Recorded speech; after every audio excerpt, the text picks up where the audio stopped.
This week on the Jock and Nerd Podcast, we review Guillermo del Toro's Frankenstein. Plus, movie theaters suffer the worst Halloween box office in over 30 years. Godzilla Minus One sequel gets an official title on Godzilla Day. New suitors in the mix looking to buy Warner Brothers Discovery. The Avengers Doomsday trailer may feature a monstrous Robert Downey Jr. and more, all in this edition of the Jock and Nerd Weekly for Monday, November 3rd, 2025. Hey, what's up? It's Andy Dick. With all of the podcasts out there, how does Jock and Nerd show stand out? How does that stand out?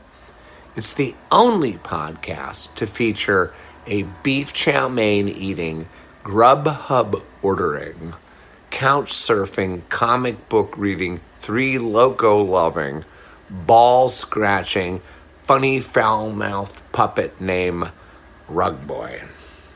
Does that entice you? Because it entices me. You play with your balls a lot. Check. Check one. All right. This is for all you fans out there. Let's give it up. We talk it, we nerd it. We funny, disturb it. We talk it, we nerd it. We spoiler alert. Oh yeah, listener, what's up? Thank you for pressing play, and welcome to the Jock and Nerd Podcast, where we give you comic book and superhero, TV and movie news, reviews, and whatever we choose. Jock and Nerd. My name is Imran. My name's Anthony. He's the Jock. And he's the nerd. And joining us, a fella who was a series of inanimate body parts that were stitched together and came to life. No, it's not Frankenstein's monster. It's Rug Boy. What's up, Rugs? Just call me the Frankenstoner. You are the Frankenstoner. I have a lightning-powered bong. He was, oh my God. Yeah. That's how you lit the bong. I mean, you have a little bit in common with the creature there, if you think about it. Well, I'm ugly. Yeah. And nobody likes me. And I had to live in squalor. So I know made up from pieces I got a lot to do with Frankenstein. Ripped apart puppets that are no longer. We just stitched them up together, and he came to life with a little bit of electricity. It was a lot of fun. There's yet another origin for Rugs. I guess that's another one. Yeah, we'll have to add that to the list. I love all your multiple origins. Anyways. I'm like the Joker in The Dark Knight. That's right. Yeah, get these scars. How do you get these scars? You can't trust them every time. It's an unreliable narrator. Every time it's a different story. That's right. It all ties into this week. We will be reviewing Frankenstein a little bit, but let's warm up with some fun geek news. The Jock and Nerd Podcast. Actually, I want to start with talking about everyone's Halloween weekend that just passed. Don't worry, this is going somewhere. I have a plan. Anthony? Yes? Question to you is, how was your Halloween weekend? Did you have a good Halloween weekend? And perhaps did you notice anything different this year compared to previous years? I don't know where you're going with that last question. That's okay. Just go ahead. Okay. I'll let you know. Well, I mean, Halloween falling on an actual weekend Friday is always the best. Falling on a Friday this year, I pulled out my annual frog costume. I've worn it for maybe 12 out of the last 14 years. Nice consistency. Do you wash it or do you keep it? I got it dry clean for the first time last year after last year, so it came in fresh, but I did realize as I was putting it on this year that the sleeves are ripping off. Oh, no. Take it to a tailor. You can fix it. I need to get it fixed. But anyways. It's on brand. I like it. It was freshly washed coming into this year, which is not I couldn't say that much for the last 13 years. Sorry to all those that interacted with me those years. Halloween was great. Did a little warehouse party type thing in the West Loop in Chicago. Oh man! Split a little table, had a little too much to drink. Ended up at home. Ended up not knowing how I got home. Oh shit! And then the next morning, I looked at my kitchen counter and I saw women's lip gloss sitting on the counter, and I'm like, I don't remember having a girl here. How did this get? There was no girl around? No, I don't remember having a girl there at all. Unless I brought her there and she immediately left. But I was like, why do I have women's lip gloss? I also had $30 in fives. Whoa. Okay. Which I didn't think I didn't have that money before. So that's a couple odd. things were a little bit of a mystery. Did you just check your butt for tenderness at all? I mean, I walked around just fine, Okay. and I normally do take a morning shit, and everything came out just fine. So Usually when I wake up and I don't know where I've been, I check my butt first. Well, yeah, was your front door still open? Like no, unlocked? everything was locked. So I don't That know. is a very interesting mystery. I'm very confused on why do I have the women's lip gloss. Popular Halloween costumes you saw any that stuck out? Oh, I did see. Well, I mean, you see your usuals, right? So like Dodgeball, Power Rangers, and vampires, all that shit. Yeah. But I did see one guy. I was at my buddy's lobby waiting for an Uber, and one guy comes down. He's wearing glasses, a beanie, and a robe. And he's like, and we're like, "What are you?" And he's like, it's like this new movie. I'm not sure if you guys have seen it. And I go, "You're Leo from One Battle After Another." He's like, "Yes, what the fuck?" Oh, he dressed up as fucking Leo from One I was Battle. in the bathrobe. He was in the bathrobe and glasses. He's like, "How did you know?" That's I'm an like, easy. It's an easy costume. It's a good one. Yeah, so that was the one costume I saw. I didn't see any weapons, ladies, though. Okay. K-pop Demon Hunters. You see any K-pop? If I did, I wouldn't recognize. Okay, you didn't know what they look like. So it didn't feel nothing different, like substantially this year from last year. No, I don't know where you're even going to get into with that. Rugs, how's because you put your tinfoil hat on and read something, Imran? No. You'll see where I'm going. Rugs, What about you? How's your Halloween weekend? Was anything different? It was fine. It was good. It was windy over here. Okay. Really fucking windy. You saw some rats wearing costumes? Yeah. There's a lot. No, they still did the parade in New York and everything. Yeah. But like, it was so windy that people's fucking, if you had inflatables, those fucking things were gone. Oh, man. It was really like big gusts of wind. People seem to have that was an issue. A lot of like haunted houses and mazes and things set up in their house, in their yard. Oh, yeah. There's like a whole thing going on, especially in the suburbs. Yeah. Where like they're shutting down blocks and making it into a whole experience. It's like a block party where like maybe like there's 2 or 3 blocks that are cordoned off, and then there's fucking haunted attractions and adults drinking and kids running around rampant. It's cool. I think it's better than nothing going on. But in the city, I don't know what really they're doing all kinds of shit in there too. All right, well, and then we turned off our lights and hid in the kitchen, and we had the kid ring the doorbell, and we didn't answer, and I was like, "Fuck off, kids." Wow, you guys are assholes. But no, listen, there's plenty of houses out there. Fuck those kids; they gotta earn their candy. Some of them weren't even wearing costumes. Really, Imran? You're not in the Halloween He's spirit? such an ass. I've gotten to that point. What I was trying to get to is I felt even what a little I saw is that there was like more people out this year. There was more activity than I've seen in the past years. And maybe it's because it was on a Friday. And there was a lot of It things does help. going on. Yeah, it definitely helps. It makes it more of a party night for the adults. Yeah. So everybody and the kids can be out. Right. And then you change your clocks. So everybody had a good time. They were out, but who didn't have a good time this Halloween weekend? The movie theaters. Oh, shit. Box office was a big bust, and possibly for a number of reasons we can discuss, but there was a lot of things going on. I noticed there's like a big sports event going on as well, the World Series.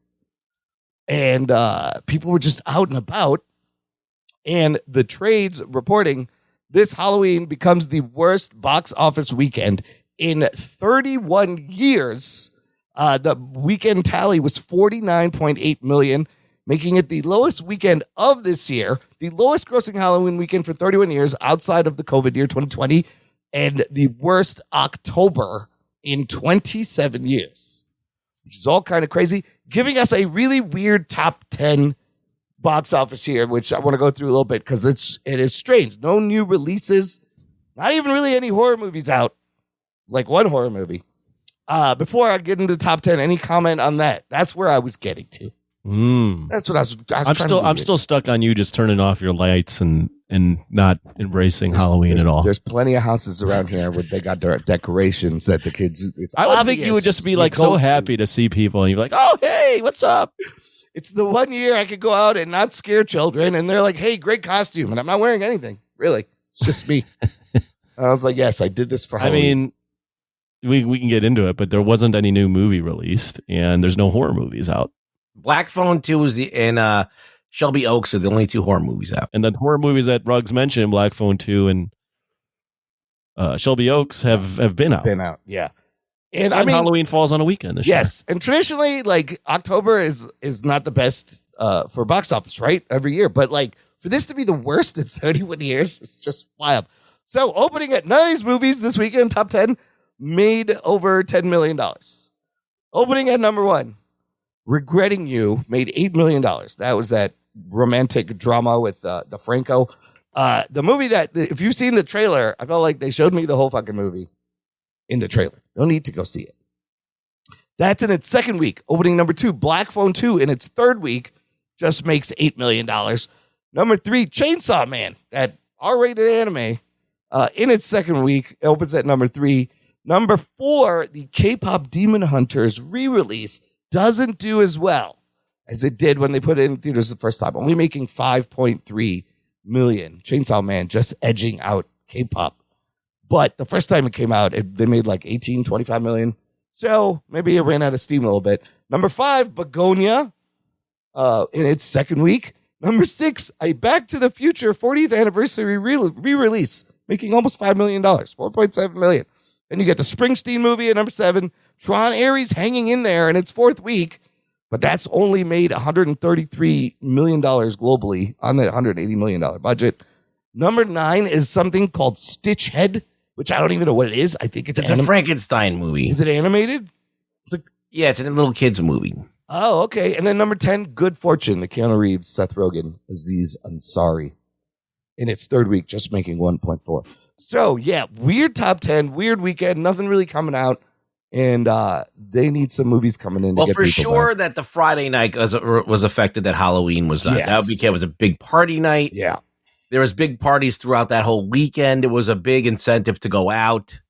It was like a Halloween weekend, if you will. I think the movie theaters or the movie studios saw this coming because you didn't see many. There really no, there was no opening. There was no new movie.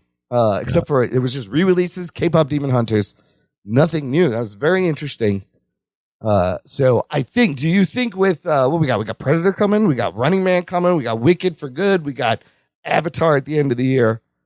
Could save this because that's a pretty big bottom to be the worst October in 27 years. Yeah, I think there's movies coming out that people want to see. The thing about movies is we're getting a lot of different kinds of movies, and people are saying movies are back.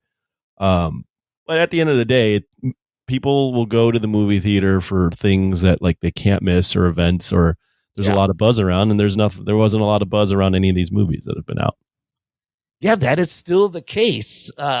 Surprisingly, I don't know if they can turn that back to the way it was. People aren't going to the movies every week like us. Yeah. And you got streaming releases, you got shit you can watch at home.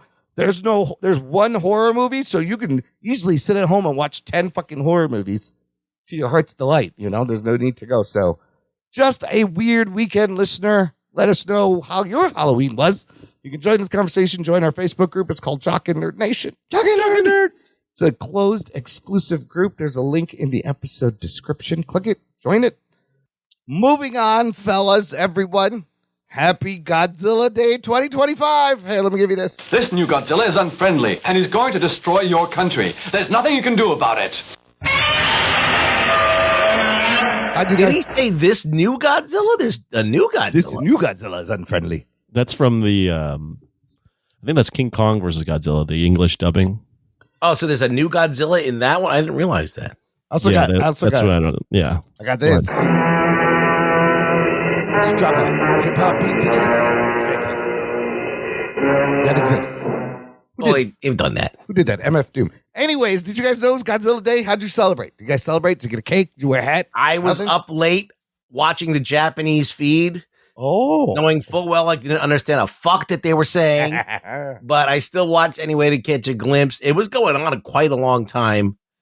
But early on, they did drop this teaser for Godzilla Minus Zero. Yes, that's the sequel. It's got 2 zeros. It's got a 0.0. It's written G minus 0.0. It just looks like it says goo. It does look which like is what a bunch of people, these Godzilla nerds, did in their pants when they saw that, I guess. But I guess they're calling it Minus Zero. It does spell goo, and they're still going to try to hit late 2026 release window. And they said that this one is going to be like a statement as well as a sequel. What do you mean by that? It says, according to insiders, the new film is being positioned not just as a sequel, but a statement piece. I don't know what they mean, but it is Yamazaki and Toho.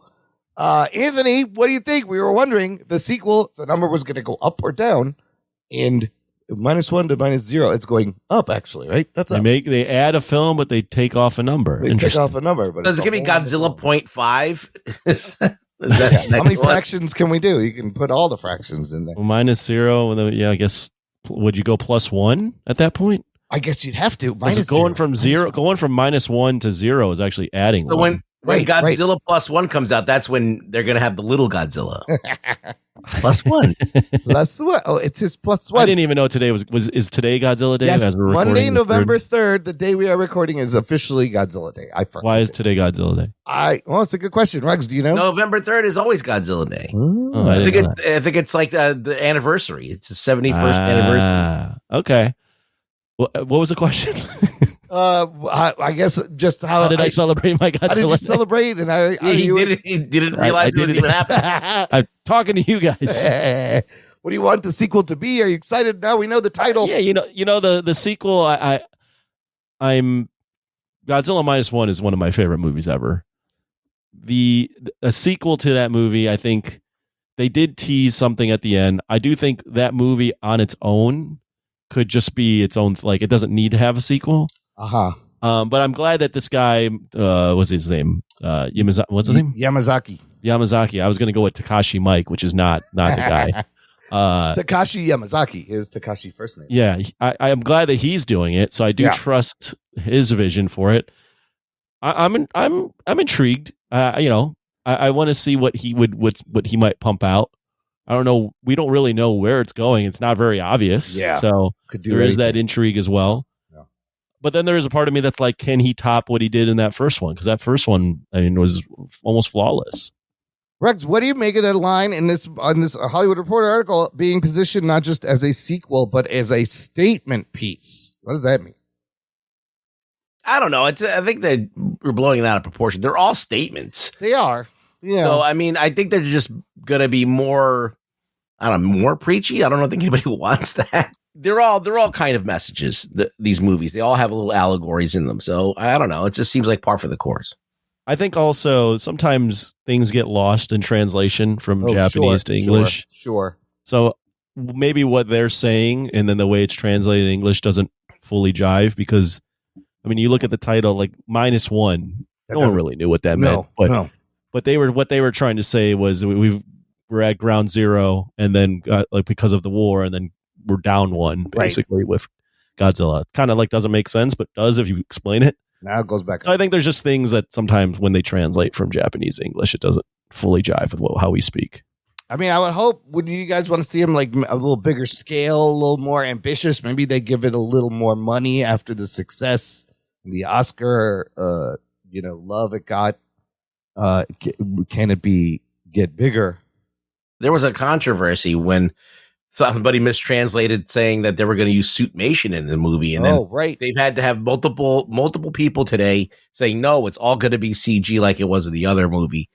So that was like a thing that was happening on Twitter for about like a couple hours where people were saying, oh, it's going to be suitmation this time. And because I don't know, maybe they translated the statement as they're really going to do suitmation. I don't know. The CG was so good that it didn't bother me. Like it kind of looked like enhanced suitmation. Whatever they did, it worked. No, it's good. I think they could just tweak it, make it a little bit better. And I think that as long as they stick to what they did last time, it's going to be a winner. Yeah, it won an Academy Award for best special effects. Just needs a little bit more action in it, and I think that's the only thing that was missing. Needs a little bit more action. With the budget, they probably have a bigger budget now, a little bit more confidence. Do you think we'll see this Godzilla fight another monster? I hope so. Natural flow or progression of this story. I think so. I think they can't do the same movie twice. Well, but I feel like you need another character you can relate to because remember we talked about how that movie without Godzilla was a fascinating story about a kamikaze pilot that won a kamikaze.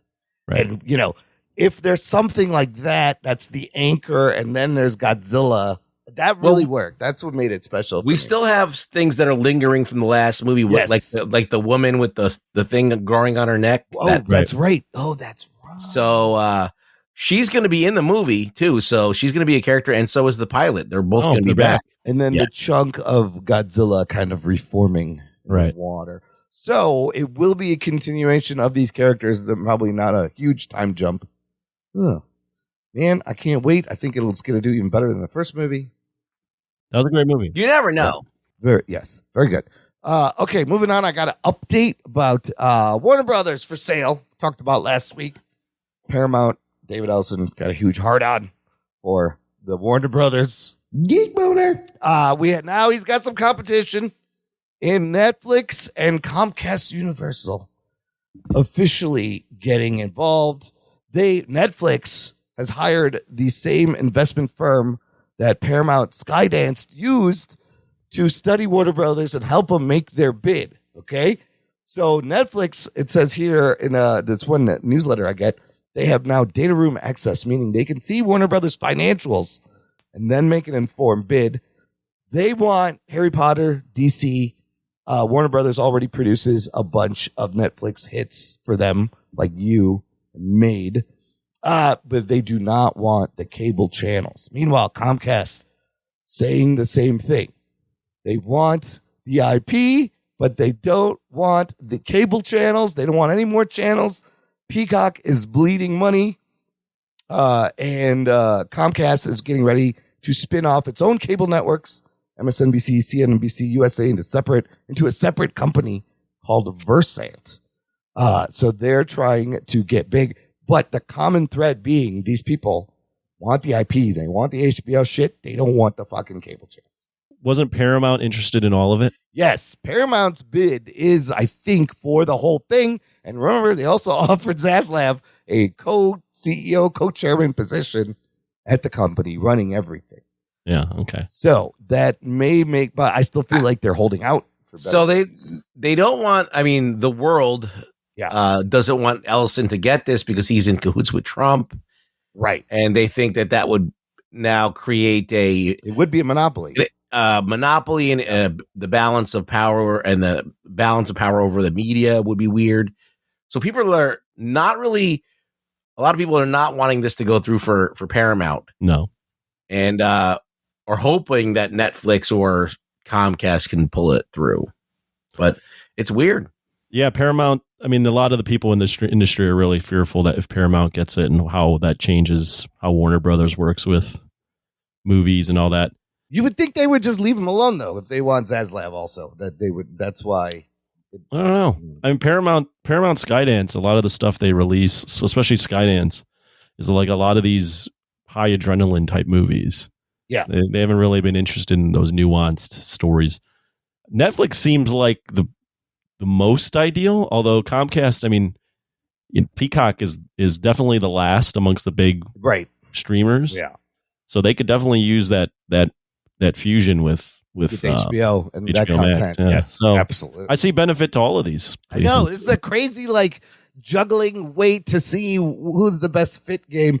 Paramount also, what they're dealing with, they Taylor Sheridan, they had a deal with him, and he's making all of his shows are on Paramount. He was recently poached by NBC Universal, I think, Peacock, for $1 billion. He will now be making shit for NBC Universal and leaving Paramount, where all his fucking shows are, which is kind of crazy. So I don't know if that's also, David Ellison is looking at that. I mean, he'll still have all the shows that are very popular, the fucking Yellowstone and all that shit. I just don't understand why. I asked this last time. I'm still unsure why WB has to sell it all. Like it's working now. Yeah. No, but why sell it? It doesn't make any sense. I feel like it's dumb. It's just like this company's. They think they're on an upswing. I feel like Zaslav came in looking at this that he was gonna flip it.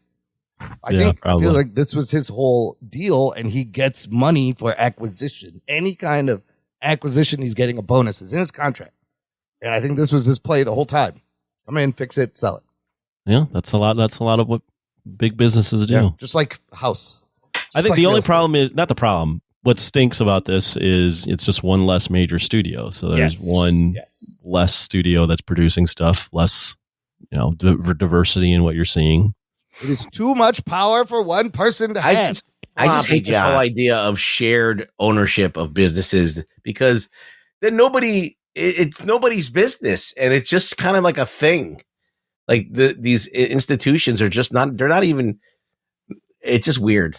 It's just weird. Well, everything got to get really corporate, and the stories of like Netflix making algorithm-based content that works with second screen and all this bullshit. It's so non-human. It is. It's just the downfall of kind of creativity and originality, perhaps. But that's where we're heading, everyone.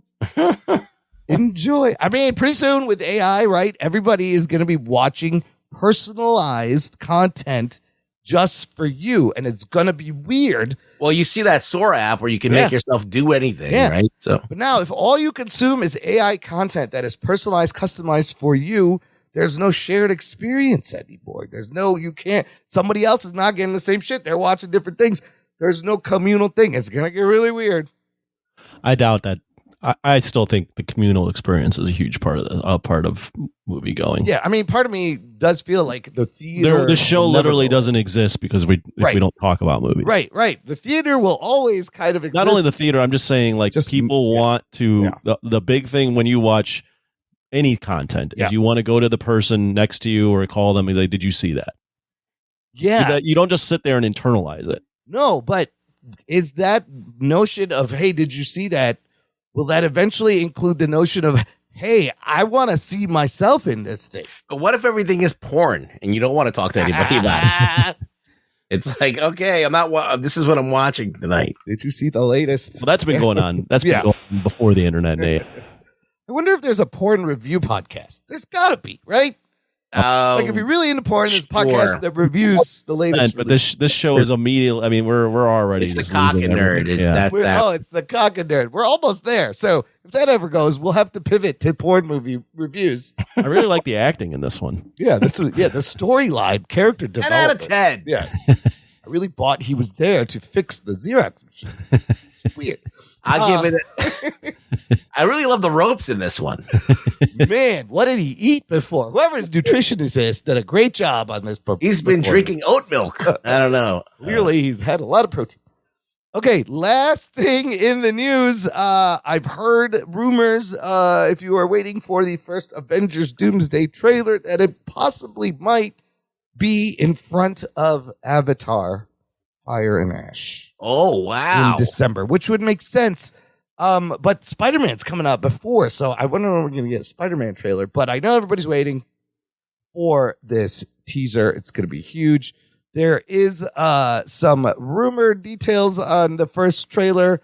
This site, Film Threat YouTube channel, said they have some details.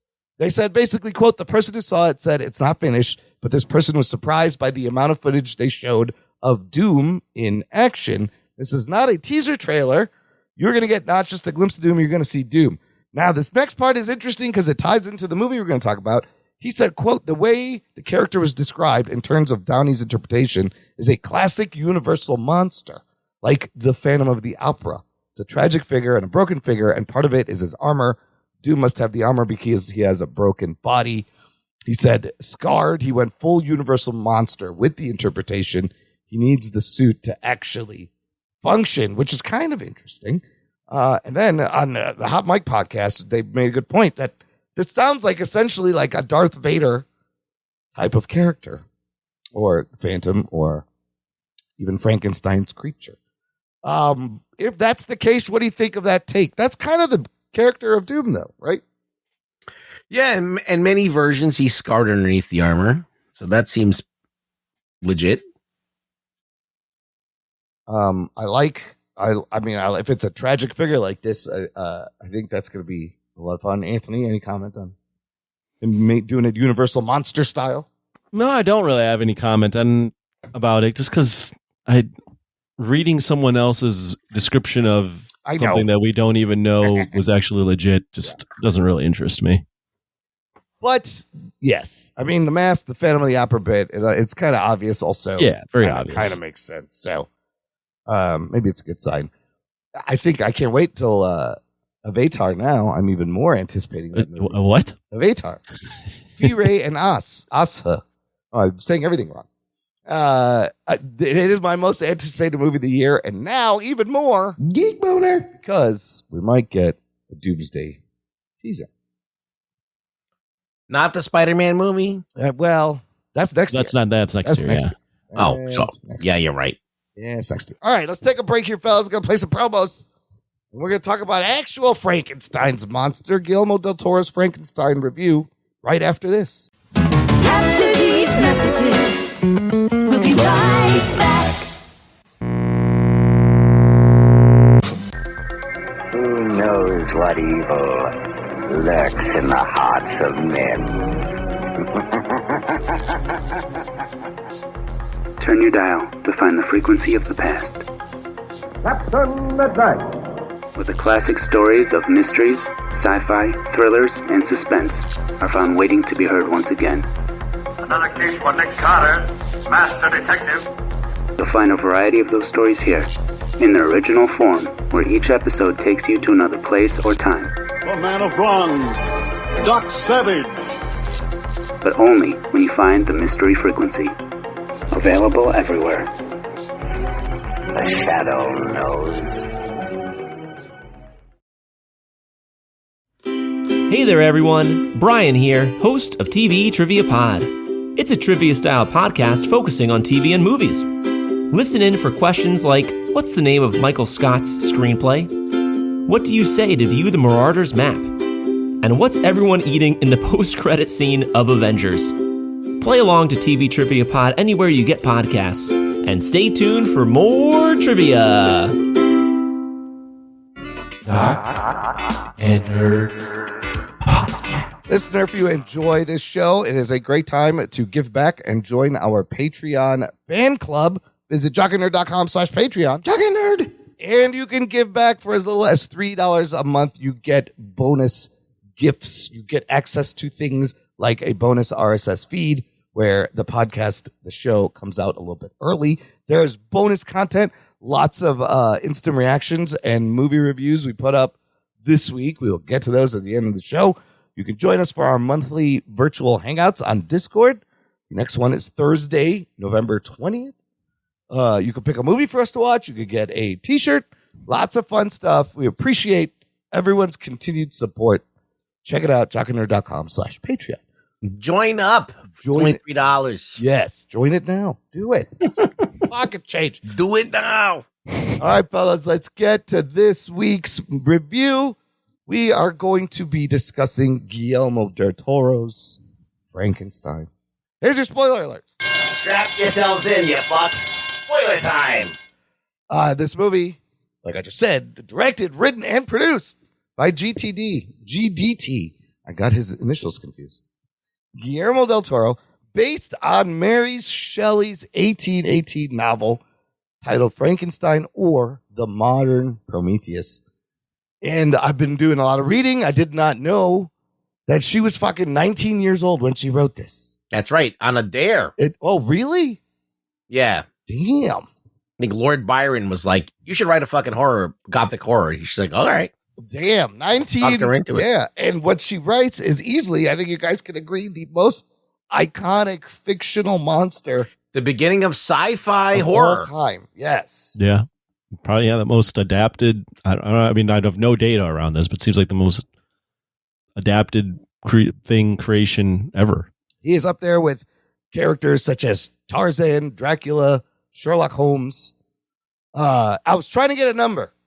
How many movies and TV shows of Frankenstein are there? This is what I was able to come up with thanks to Google and its AI, Gemini, maybe whatever they use, telling me there have been at least 423 feature films, 204 short films, plus 78 TV series, and 287 TV episodes that feature some interpretation of Frankenstein's monster.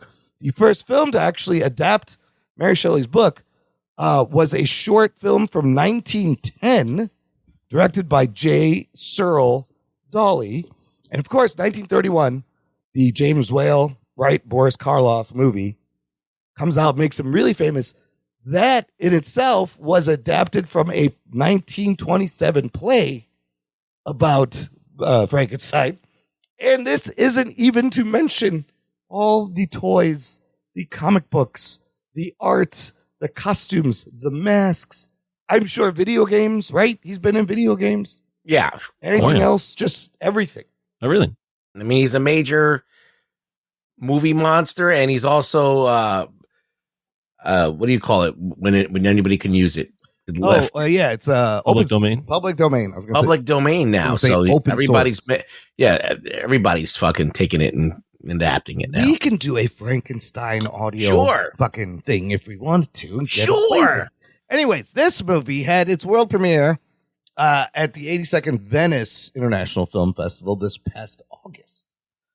It will come out on Netflix this week, November 7th, Friday, November 7th. On Rotten Tomatoes, it is currently holding an 85% tomato meter. Yeah.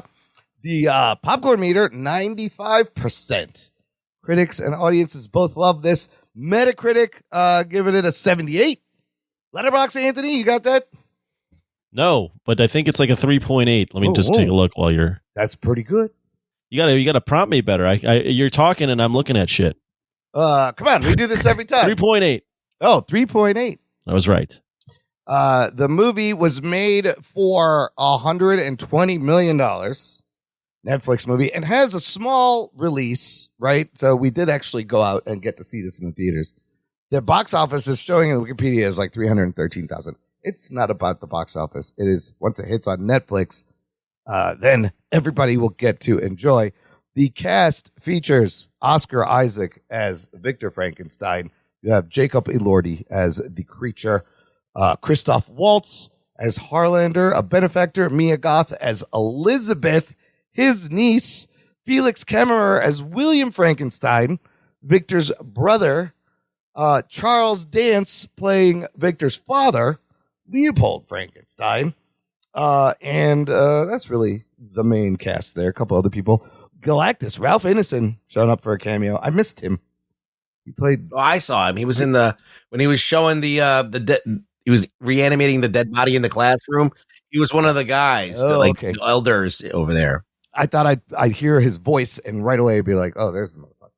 This is a R-rated movie, 2 hours and 29 minutes, very long. Anthony, what happens in Frankenstein? Oh, geez. I mean, Frankenstein, this is about the creation of a monster by Dr. Victor Frankenstein, who's grows up without his mother, and this inspires him or loses his mother at a very young age. This inspires him to cheat death and figure out a way to create life out of human body parts. And he does so. He creates a monster that he now has to deal with that is unsure of its place in society, and Frankenstein's unsure of how to deal with this thing, and chaos ensues. It's a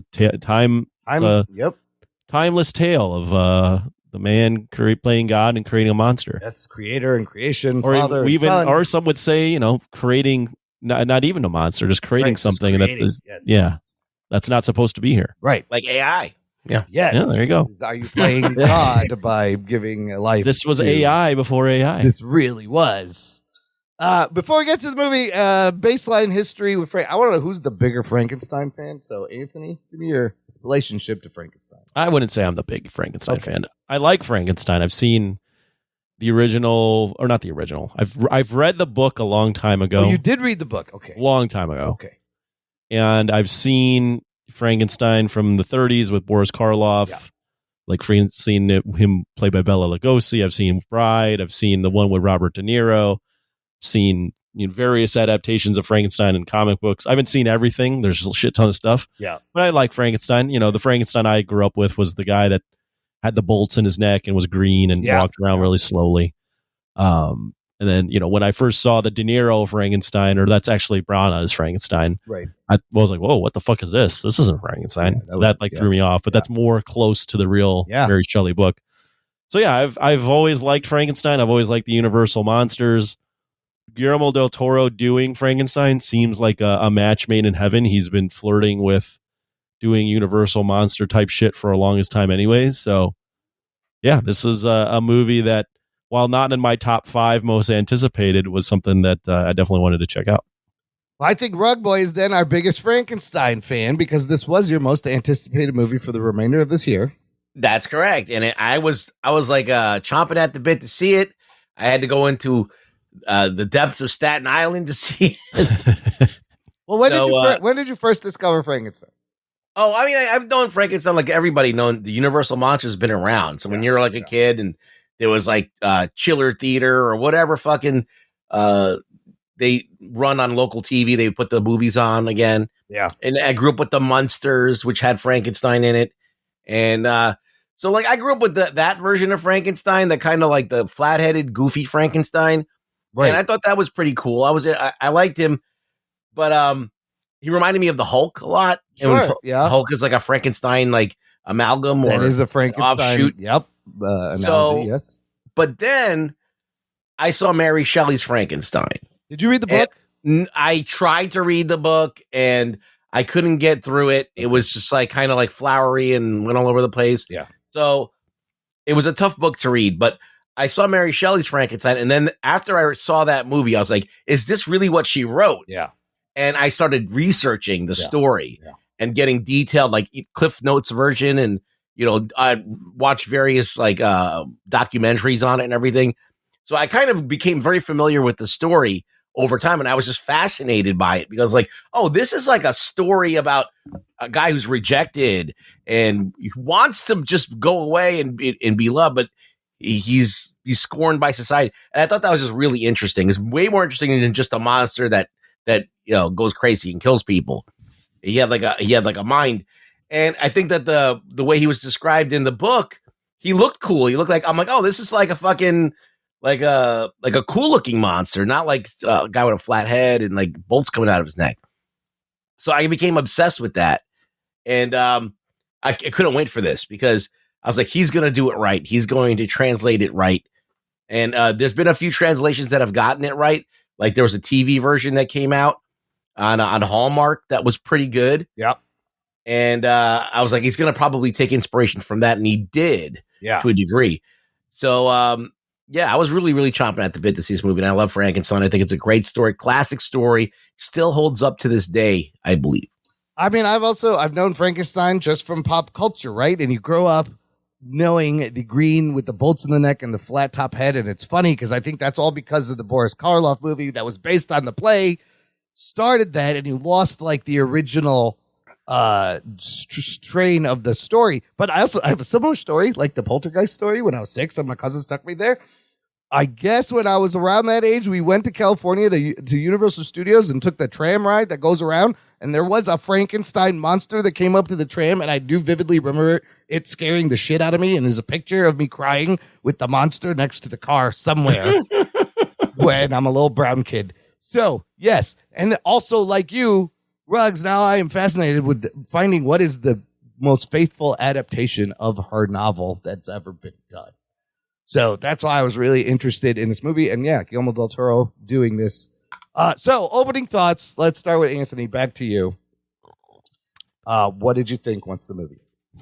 Well, I will say I saw this at a Landmark theater in Chicago, which is the first time I've been to the Landmark in Lakeview. And I'm happy, first off, that I got to see this in a movie theater because while seeing it on Netflix at home would have been easier on the wallet and travel-wise, I don't know that I would have gotten the same experience seeing it in a home. Yeah. I think this movie is meant to be seen on the big screen. So happy that I got to go out and see it then. My initial thoughts on the movie were I thought it was good. It is quite long. I think it's pretty long. I think I think starting off with the good, I think Oscar Isaac is good as Frankenstein.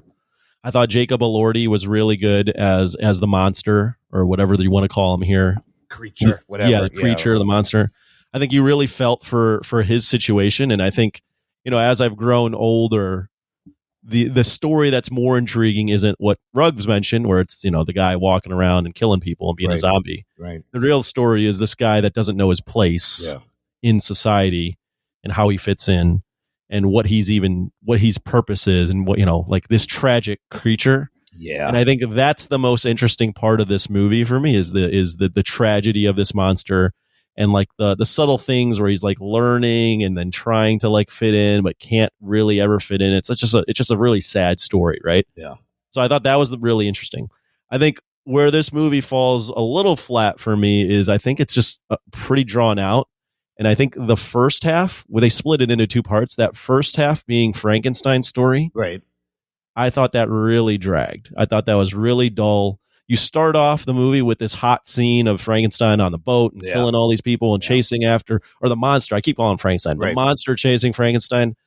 And then you flash back to Dr. Frankenstein's story, but you flash all the way back to when he's a kid. Yeah.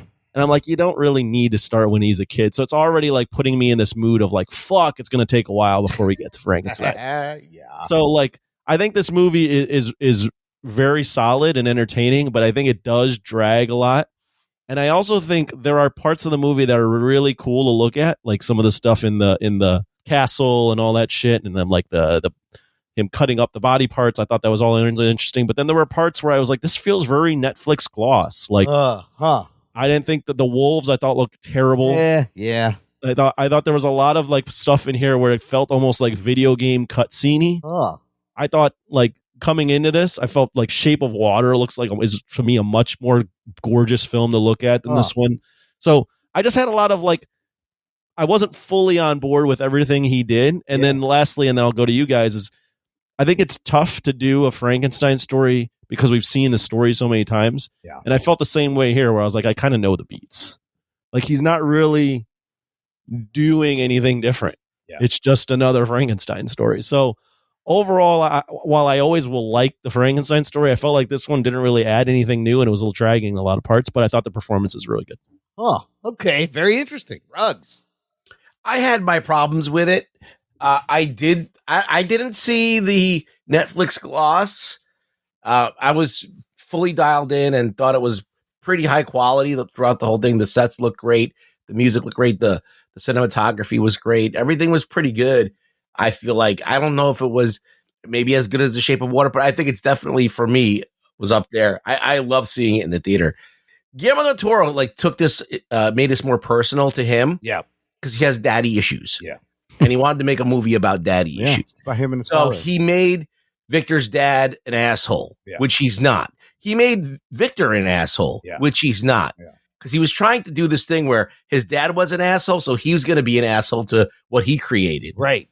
And he wanted to show this kind of progression to make this narrative. Right. But I don't think that makes anything better. Yeah. And then on the other hand, he also makes Frankenstein's monster so much more innocent.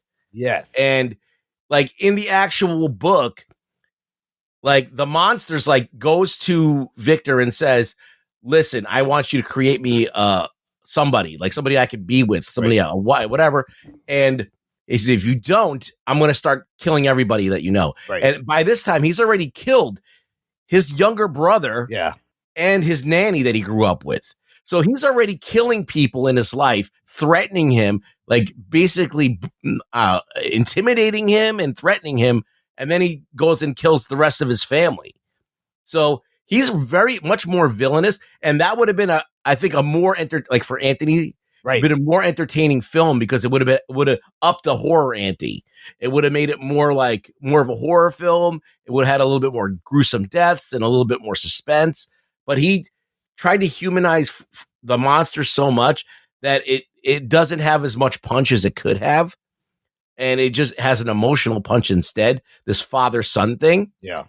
Frankenstein's an asshole, and then the monster's not. And for some reason, a woman falls in love with Frankenstein. So doesn't he also changes like the William Elizabeth Victor dynamic. Yeah, like in the original story, Elizabeth is like somebody that comes to live with his family. Yes. And she's got scarlet fever, and his mom catches scarlet fever and she dies. Right. And so she kind of like latches onto her, falls in love with her, and ends up marrying her or proposing her to get married. And so she never falls in love with Frankenstein. She's horrified at the idea of the monster. You know, I'm talking about Frankenstein's monster. Right. But so that he wrote, Del Toro wrote that in because every one of his monsters, Shape of Water, has to be able to fuck girls. I don't understand that. So it's like he Del Toro'd a little bit. It's a sexy Frankenstein a little bit in this one. But he's supposed to be. He's not supposed to be ugly. He's just supposed to be like off. Like his skin tone is not like a normal human. He's got stitches. His eyes are supposed to be like glazed over. Like look like they have cataracts. You can't see it. Like almost like he's got white eyes. Oh, okay. So, yes. But that long hair and the skin tone that's translucent, you can see the veins underneath and the muscles. That's all right on point. Him being really tall. He's supposed to be 8 feet tall. Yeah. So they kind of got that really well. So let me give you my opening thoughts. I also saw this at a Landmark, not my usual AMC that's right by my house. But luckily the Landmark was like 5 minutes from where I work. So that worked out. Now, Ruggs, you actually prepped me pretty good because last week, or you just mentioned that other Peacock or the Hallmark channel production called Frankenstein that's on Peacock, and I watched that before. So last week I consumed almost 6 hours of Frankenstein, and the two movies are kind of mushed together. But that did prep me for like what I was the kind of pace and the story I was about to get into. So overall, I thought the sets, the costumes, the direction, the cinematography, the makeup effects were fucking fantastic. They were beautiful. I was also very grateful that I saw it in the theater and didn't just watch it on my TV. It was, he makes it cinematic and worthy. And again, like you guys, I thought Oscar Isaac was pretty good. Lordy almost steals the movie. His tall, lanky stature and his eyes and the way he acts is really growl. Good. Yes, he also manages to be scary and growl and then be tender and vulnerable. Like he pulls it off, and you feel bad for him. I felt really bad for him. I love the tragedy in this movie. That it's poignant, it's thoughtful. It is kind of a beautiful father-son story. It is long, but again, I was prepared. There's a lot of story to tell. You got to set up Victor's whole fucking shtick from when he's a kid and what he goes through to get to the monster, and then it is kind of great seeing the monster's story at the same time. So I really liked it. It may drag a little bit in the middle with some things, but overall, I really enjoyed it. I found it epic and lavish. Yeah, I thought it was good too. I just think that when Guillermo del Toro did that opening scene, see, he put that in. There's nothing like that really in the story, right? Right. But he added that dramatic thing to make him fight a bunch of guys. So it's cool. Like he could have had more scenes like that where he used some of his sensibilities to kind of make the movie less draggy. Sure. But that's that's the structure of the book, right? It's bookended. It's Frankenstein telling the captain of the ship in the Arctic the story while he's being chased and he's just run down from chasing the monster. Well, I'm talking about the middle of the movie where Frankenstein's monster is threatening Victor and killing his whole family. Right. Well, no, I also noticed this was a creature that didn't really kill a lot of innocent people, like in the other thing, and the dynamics and the relationships, all the stuff you mentioned. His father, Elizabeth and William, changes a lot of the motivations. Yeah. And stuff for these creatures. So I was like, he's trying. Do you think it's worth it to make the movie more boring to tell a father-son story and make the characters less gray and more like Victor's the obvious monster and the creature is an obvious victim that's not really at fault for anything that he does. So I think they're trying to do the gray thing with Victor. Yeah. Because, there's the stuff with the mom dying, so that gives him like a motivation you can sort of get behind. And then you have that scene where he hears the monster screaming. He's like, okay, fuck it, I got to go back and get him. But I just felt like they didn't. I don't feel like the movie leaned into that enough for me to like root for him. Yeah, like you were. I felt like the whole time everyone was on board with the monster.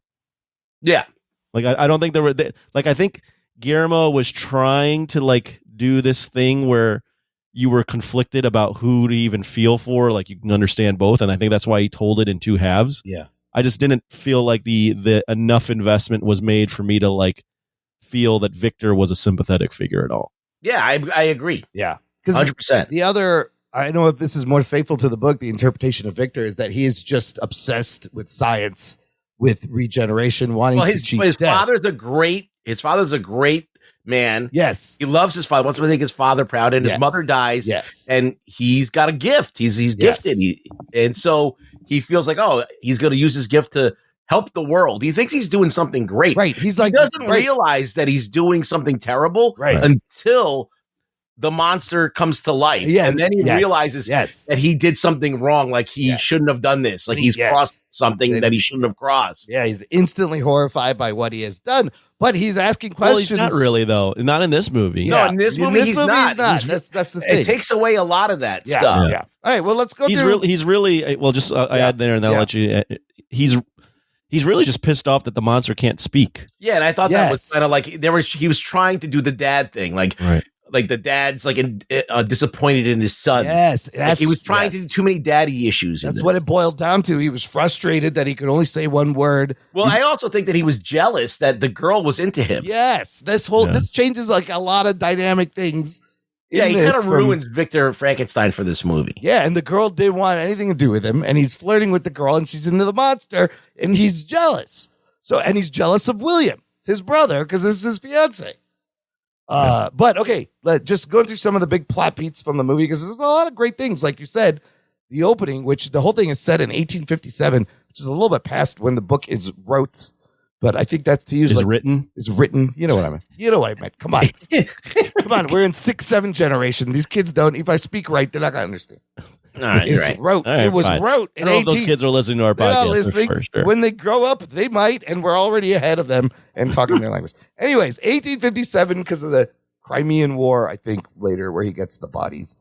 But the opening scene is great. The explosion and Victor attacking and getting shot. And one of the other things, I don't know if this has been another things that I felt was different was not the fact that he's strong. He's super strong, but he could regenerate. You think Wolverine? Yeah, he's got healing powers. Was this always in Frankenstein shit? Well, Is this in the book? No, I mean, Frankenstein, they don't know. At the end of the book, he says he's going to kill himself, but they don't die. In this one, he's like, he's going to set himself on fire, but no one ever actually sees him die. Yeah. So could he die? He lived out in the freezing cold and seemed to be fine. Yeah, they drop him into the water to so buy this him is all some time. exaggerated. I like it. I like that he's like eternally. He hangs out with Dracula, It's so he's a curse, an eternal, right? I do like. We're complaining about the changes, but I do think that's a good change, just because it furthers the curse, right? Where he, even if he makes a connection, it's all for naught. Like he can't even, or even if he can't make a connection, he can't just end it. Like it's always gonna. He's always just kind of stuck. And if Victor doesn't ever do anything for him, he's just gonna be stuck. Yeah, he's worse than death. Right. So we get the narrative gimmick of Victor telling the captain a story, and you go back and you do the whole. Hate it. Kid, hate it. Mom dies. But I think you got to establish the character of Victor. Like what makes him this way. No, you don't. Everyone knows a story about Victor. You don't they go know that far because back. everyone knows the green flat top bolts in the neck monster. You don't go this far back. To me, it's a momentum killer. His father is a dick and smacks him around. But then we get to that great scene where he's in front of the Royal College of Surgeons pitching his idea and his little battery capsules, and he has the props in this movie are fucking fantastic. That's a good scene. That half body thing, and he throws the apple. He's like, "Oh, you think it's just instinct and electricity?" He fucking throws the apple, and the thing catches it and releases it. I love the way that looked. I thought that was very cool. Pretty freaky. Yeah, it was. That was freaky. It was very freaky. What this movie does a good job of leaning into, like the stuff where you go, "Oh, this is R." Like this is a little bit disturbing to look at. Yeah, and they're just beautiful, like, some CGI, but a lot of it felt very practical, and it really worked. And then you meet, what's his name's character? Is it Christoph Waltz playing Harlander? Yeah. An arm. So instead of like a professor at the university as a mentor who's there to either help him or stop him, we have this arms merchant who approaches him, and he's excited by his research and offers to fund everything and sets him up in this tower with anything he needs. And he is very anxious for Victor to figure out how to do this. He has a map of the lymphatic system. Do we like this addition? This is interesting. His niece is Elizabeth. Well, I think that this now puts Elizabeth into the story in a different way. William's fiance. I don't think we need this character at all, and we could get rid of him. That's what I had written down too. I didn't feel it was necessary because he's a baron. Baron Frankenstein's got money come out of his asshole. Yeah, right. His dad was rich. He doesn't need this guy at all. Yeah, I didn't like the addition of this character at all. And not only that, but then fucking Victor kills him too. Yes, and they just make Victor Frankenstein just the biggest fuck. In this movie. Well, he kind of pushes Victor, right, because he has syphilis or something. This is where it kind of does now. But they struggle.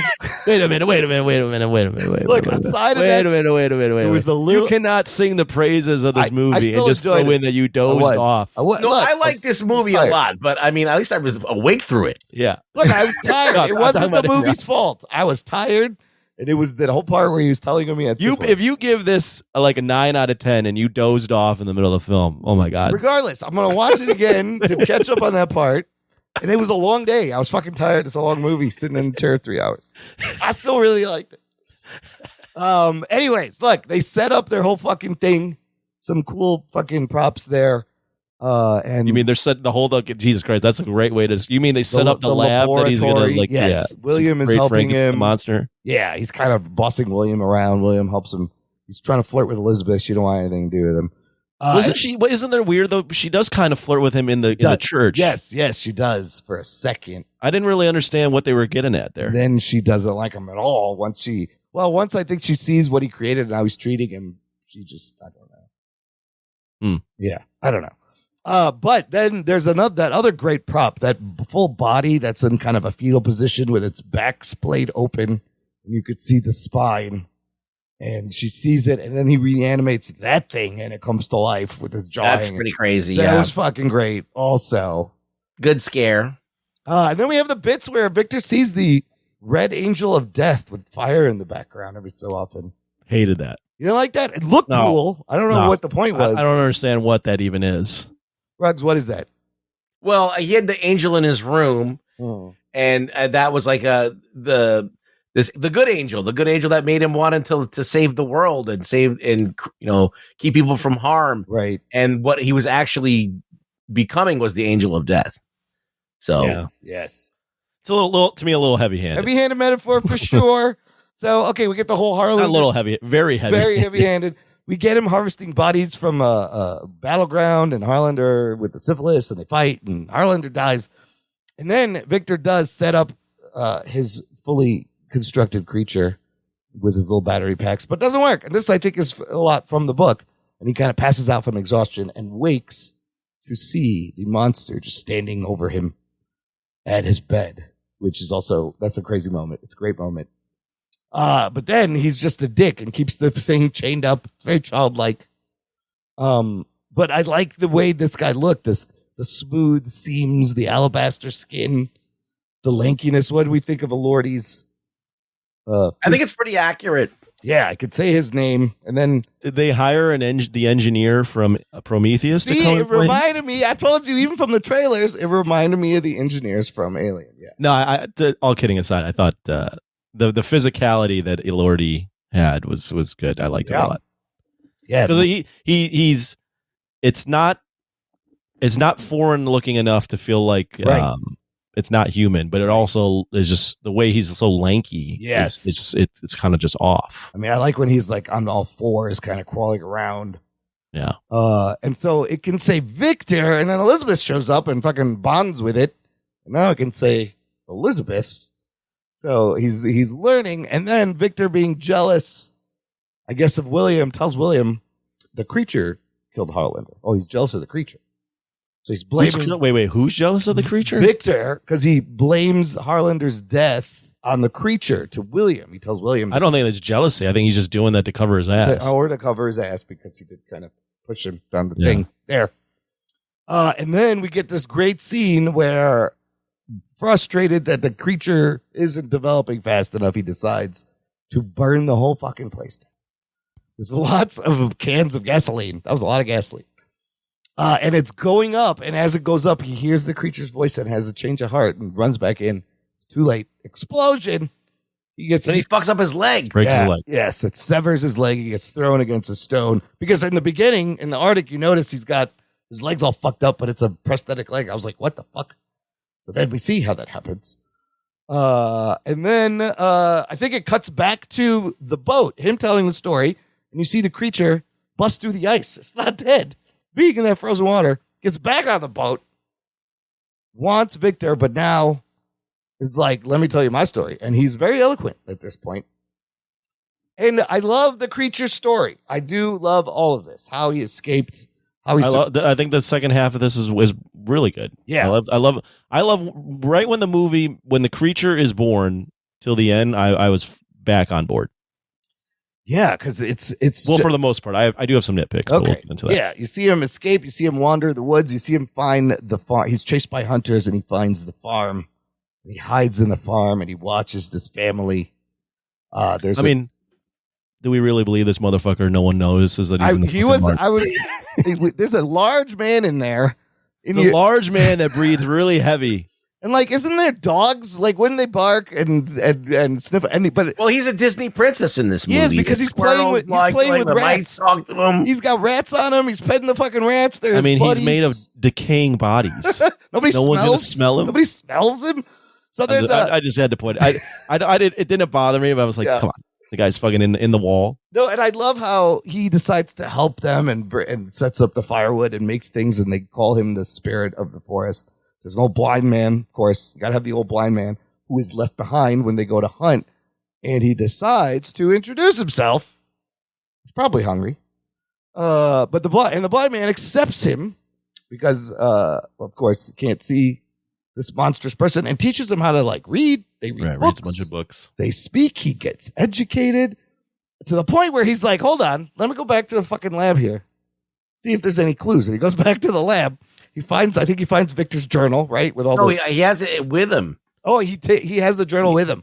Yes. So he can now read his notes, and he sees the name Frankenstein, and he sees an address for Frankenstein. Oh, you're right. No, he goes back to the lab. He goes back to he picks up all the papers. Yes, that's right. That's where he discovers, he says Frankenstein. So now he knows where he lives. And then when he returns to the old man, his friend who's helped him out, who's fed them, we find him being attacked by fucking CG wolves. This was kind of a fun scene just because I enjoyed him ripping these wolves apart. So in the book, that's not the case. The old man tries to introduce him to the family, and they all get horrified, right? And then, so if it's close to the other TV show I watched, he accidentally kills like the little girl who finds him, and then they come upon him. He actually killed William by trying to keep him quiet and suffocating him. Is that not Of Mice and Men? It's very similar to Of Mice and Men. Yes. Lenny. Yes. So then in the book, in the other version, there's a little girl that finds him, and he tries to quiet her, and and suffocates her, and then then the other people find him and chase him out. This one, the hunters return to see their uncle, grandfather, whatever, fucking mauled to death, and the creature there, and of course they think it's him, and they shoot at him. They actually take him down, and he falls, but he's not dead. Because that's when he realizes that he kind of can't die. And now he can't die, and he realizes that like his mission is pretty singular, right? Like, he knows where Frankenstein lives. There's no way that society's ever going to accept him unless everyone's just blind. Correct. He is hunted. People are afraid of him. So there's no life for him. So we cut back to William and Elizabeth's wedding, the wedding night, and the creature shows up, and this is where he confronts Victor and tells him, I need you to make me companion. And Victor's like, fuck no, I ain't doing that shit again. Which, of course, the creature... Yeah, see, that was the threat. See, in the original novel, he threatens him. He's like, if you don't make me somebody... Yes. And he does. Yes. He actually... Victor agrees to do it. We can talk about that in What Are We Watching? Because there are moments in that Hallmark Network shows that are really good. Right. Even the Brana one, like for a bit, he is killing people. Yes. And then that's what gets Frankenstein to like finally acquiesce to him. So, Frankenstein kills Elizabeth. Yes. Right. And then Kenneth Branagh tries to revive Elizabeth the Frankenstein way, and she's horrified and she kills herself. Right. Oh, that's what happens. But like that day, you're right. You're absolutely right. That's how it happened. But like eliminating that gray area from Frankenstein and just being like, or from the monster and being like, yeah, Frankenstein's just not going to do it for you. You're just further into the, well, I get why Frankenstein wouldn't do it, but I am feeling more sympathy for this monster. Right. They removed the whole thing where Victor denies Frankenstein his happiness, so Frankenstein takes Victor's and happiness. I think here's where I have a nitpick. And Frankenstein shoots Elizabeth too. He does shoot in this one. He does. Yes, by accident. So, but I do have a nitpick here that I have to call out. Yeah. Because you spent all this bullshit time, in my opinion, with Victor's origin and the kid and all this shit and the side story with the fucking with Christoph Waltz. Yeah. You get away from the shit that's actually meaty. Yeah. Which, in my opinion, is this part of the story. When he goes and he's like, the only way you can make this right is to make me a bride. It's a big part of the story. Just rush through that. No, it's over within 5 minutes. I do. Yeah, I was very disappointed in that as well. I agree. That's a big because part of this. when that part happens. Yeah, I did take a look at my phone. I was like, we're over 2 hours into this movie. Yeah, this movie's almost over. I was like, this movie's almost over. This is not doing this part of the book justice.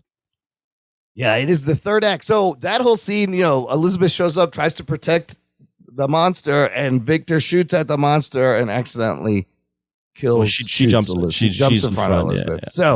And also William is in the scuffle, mortally wounded, fatally wounded, head wound. He dies right there, but as he's dying, he tells Victor, like, I was always afraid of you. Right. You were the monster. So then at that point, Creature takes Elizabeth's body, goes to a cave, and kind of comforts her, and they have a moment, and she dies. And then this is where we get to the beginning, which is the end, Victor hunting the creature in the Arctic. And another great moment with the tent and the fire. And then Victor has dynamite. He goes to bite dynamite, and they're like, what are you hunting? He's like, big game. And the monster just shows him, what? You want to use this? Light it. And then he just goes, run. And holds the stick of dynamite as it explodes. I did think that was bad. He basically tells him, if this doesn't work, he's like, I hope it works for the sake for both of us, because if it doesn't, I'm coming after your ass. Yep. And it fucking doesn't work, and it's kind of a cool little shot where you see him kind of regenerate. Yeah. And the red embers against the white, like the whole Arctic shit, the white and the shit was great. The only thing that's cool is that the only thing that Frankenstein has left at this point in his life is just torturing Victor Frankenstein. Right. Yeah, and then we get a little poignant scene at the end as Victor is dying, and the monster's there, and the captain's there, and they've had everything. They've talked. They've had it all out. They've battled. And Victor apologizes to the creature, and the creature forgives him, proving he is probably more human than he realizes. And I got an issue there, too. Okay, well, it just ends with him freeing the boat from the ice, pushing him back, and the captain in the beginning was like, we're going to go up north. The crew wants to go home. He wants to explore, but he's like, you know what? We're going home. We don't need to explore anymore. And the boat leaves, and the creature just stands there. Sunset, Arctic, fade to black. So I have another issue there. Yeah. And this all goes back to them spending time, in my opinion, on the wrong things. Yeah. Because we don't have enough of this like back and forth of Frankenstein or Victor, or the monster terrorizing Frankenstein, and Victor being like, my mission now is to fucking hunt this guy down to the end of the earth because I'm going to kill him before he kills again. Right. Because this is all so quick, in my opinion, that these scenes, that end scene where it's like, oh, we've like kind of been through it and we really understand each other now and I forgive you. I felt like that forgiveness wasn't like, I was like, why does Victor freaking forgive him? Victor for what? Yeah. Why is he all sad about this? Like, I just didn't feel like that was earned. So like the little like poignant scene at the end, I got the swell of emotion, but I was also like, this is just like cheap. It's not earned in this movie. Well, he's sorry that he even created him, that he made. But there's just not enough of that. They don't spend the whole back and forth between Victor and the monster is like a fourth of the movie. Yeah, and really there is no like, why is Victor chasing the monster? It should be because he wants to stop it from killing other innocent people. Right. But and he doesn't seem like a killer though. No. Right. So it just doesn't really. No. There's some things in this story that just Guillermo del Toro, he tinkered with it. Yeah. He tinkered with it a little too much. I think that the original story is great. Yeah. Yes. And it didn't really need that much. Like, the only thing that I liked that he did is he added a little bit more badassery to the monster, which I and I think the regenerative aspect. I think. Yeah, that's what I feel is different. I did not know he could have healing powers. Well, look, I got a little behind the scenes because it's more than a movie to Guillermo del Toro. Maybe this will explain some of his decisions. I think you guys are right about the father-son thing that he kind of really wanted to weave in here. But this is essentially his dream project, right? You can find many interviews of him saying Frankenstein is the thing that inspired me when I was a kid to love monsters, to want to make movies, to want to tell stories. And he's been wanting to make this movie but easily his whole life, but been actively trying since like 2007. He was inspired by Bernie Wrightson's Frankenstein illustrations. You know those rugs; those are beautiful. Yeah, it's like basically the same thing, except Frankenstein doesn't have a nose. Oh, it's like he's got the skull nose. He's got the skull nose. Also, probably inspired by the original movie. So in 2009, he cast Doug Jones as the creature. Tries to get this thing made. Universal's Dark Universe bombs horribly, and the whole project is kind of scrapped at that moment. Fast forward 2016. Del Toro talks about making this movie. I got a couple of quotes from him because he's such a quotable fucking guy. You ever watch interviews with him? Yeah, he's very quotable. Holy shit. Just everything he says is so wonderful and artistic and thoughtful. So in 2016, he says, Frankenstein to me is the pinnacle of everything. And part of me wants to do a version of it. Part of me has for more than 25 years chickened out of making it. I dream I can make the greatest Frankenstein ever. But then if you made it, you've made it. If you make it, you've made it. Whether it's great or not, it's done. You cannot dream about it anymore. That is the tragedy of a filmmaker. You landed a 10 or you landed a 6.5, but you were at the Olympics already and you were judged. So I could see that's it. When you make a movie, that's good. it. How good is that? I could see his hesitance. Like, to make your dream job, you do want to make it, but he's right. Once you did it, now it's there, and you got to take the good with the bad. So in 2023, Netflix revives this project after Pinocchio. They liked Pinocchio. And Andrew Garfield was cast as the creature. Oh, shit. 2023. January 2024, Jacob Elordi replaces Garfield due to scheduling conflicts because of the strike, the SAG-AFTRA strikes. And they already spent 9 months designing the look of the monster based on Andrew Garfield and had to scrap all of that and start over. They had 9 weeks to redesign the look for the taller Elordi. And let me tell you what, I don't know if Garfield could have pulled this off. No, I think that this was the best thing to happen to the movie. Yes, and he talks about that and 60 Minutes has a great in-depth interview with him. And he's like, this was a happy accident with Andrew Garfield. That it really, because Elordi he's fantastic. Yeah, Elordi's great. So is this, I don't know if you can answer this, the most faithful adaptation of Mary Shelley's Frankenstein? I think if you just change the look of Robert De Niro to Elordi, if you just switch Elordi as the creature, Branagh's movie is more accurate. Really? Yes. Yes, absolutely more accurate. Than the Hallmark one, except for the ending where he takes Elizabeth and reanimates her. That's some bullshit. Where does the Hallmark one land in the? If you're counting TV shows, that's the number one. That's the number one. Okay, that's about, I would say, 90% accurate. Wow. And I think that Mary Shelley's Frankenstein is about like 80% accurate, and this is about 75% accurate. So that's what I was basing it on. When I was watching this, I was basing it on the Hallmark Network one because I just watched it. And it was very similar. But then, I don't think it's that's not 100% on the money, but it's everybody says it's the closest. And I mean, adaptations can only go so far, right? Can you actually get to 100%? Probably not. Well, it's also like 3 hours long, right? It's an hour and a half each movie. 2 90-minute episodes. Basically. So it's 3 hours. So it really does cover a lot of shit. Yeah. So it's the most comprehensive. And you can watch it on Peacock right now. Yes. We'll talk about that in What Are We Watching? Because, again, there's some fucking moments in that I was like, God damn, this is really good. Like, I really liked it. Anthony, Oscar nominations in the future for this movie?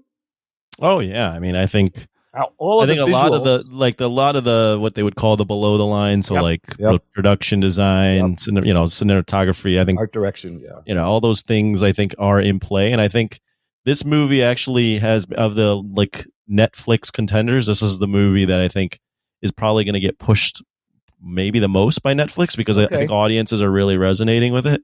Yeah. So I think it's going to do really well. I think it's going to probably get into a Best Picture nomination. I think Jacob Elordi could maybe sneak in like supporting actor. I think as far as like other nominations, I think maybe like adapted screenplay or maybe cinematography I think is in play, production designs in play, costume design, makeup and hairstyling, like all that shit. Absolutely. Score. Yeah. So all that stuff is in play, but yeah, I think it could get in. I think it's not obviously you can hear by my thoughts, that's not one of my favorites of the year. I think it's fine, but I think a lot of people really did vibe with it, and I think Guillermo del Toro is an Oscar darling at this point. So I think it will do really well once it hits Netflix. Yeah, I think. The theater I was in was probably 75% full on a Wednesday night. Yeah, I went on a Thursday, and there's maybe a handful. There wasn't that many, maybe 15, 20. Interesting. Yeah, it was like a Wednesday at 6. So. Mine was packed. Yeah, mine. Really? I went to probably an 8:15 on a Wednesday, and probably at least 150 person theater. Maybe more, and it was I would say 75% full. I think it's the first like Netflix movie I've seen in the theater in their re-releases. Yeah, same. I think it was getting some really because my local Alamo wasn't showing it at all. Yeah, that's weird. And then literally last minute they came up with like 4 days straight of showings with like multiple showings throughout the day. So I think it was getting Alamo. a lot. Right. So I think.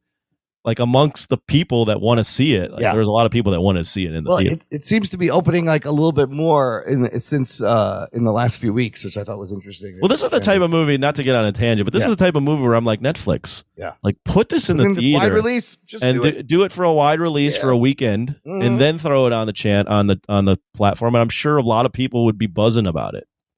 Yeah, they could have put this in a weekend, 2 weekends. Because this is a movie. This isn't a movie you sit down on your couch. This is something you want to like. Regardless of my thoughts, I said it to my opening. Yeah. This is a movie you should see on a big screen. Yeah, it is. The settings are epic, and he filmed it for that. So right, I just don't get. I don't get the Netflix strategy, but whatever. Yeah, they'd rather put fucking K-pop back in for a hot minute and make $5 million. But yeah, maybe. I mean, why wouldn't you have done this during whole Halloween? Why wouldn't you just have released this past weekend? Yes, but there was no new movies coming out this weekend. You take a risk. You're going to put it on Netflix anyways. Put it out wide on fucking Halloween. I had to see it before Halloween. Yeah. I thought coming out after was so stupid. That is dumb. That also doesn't make... Yeah. Even if it doesn't release anything, why would you not release it on this platform on Halloween? Halloween weekend. Just one weekend earlier. Yeah, but I was really glad I watched this in the theater. Same. I'm glad you forced me out to go and see it. Right, because now we got Predator and then we got Running Man. I was like, it's perfect, and then it's gonna hit Netflix and everybody can see it. And maybe we spoiled it, but what's spoiling? This fucking Frankenstein. What are you gonna spoil? Everybody knows the story. Okay, Anthony. Final thoughts. Rate it. Rank it amongst the GDT movies you've seen, maybe.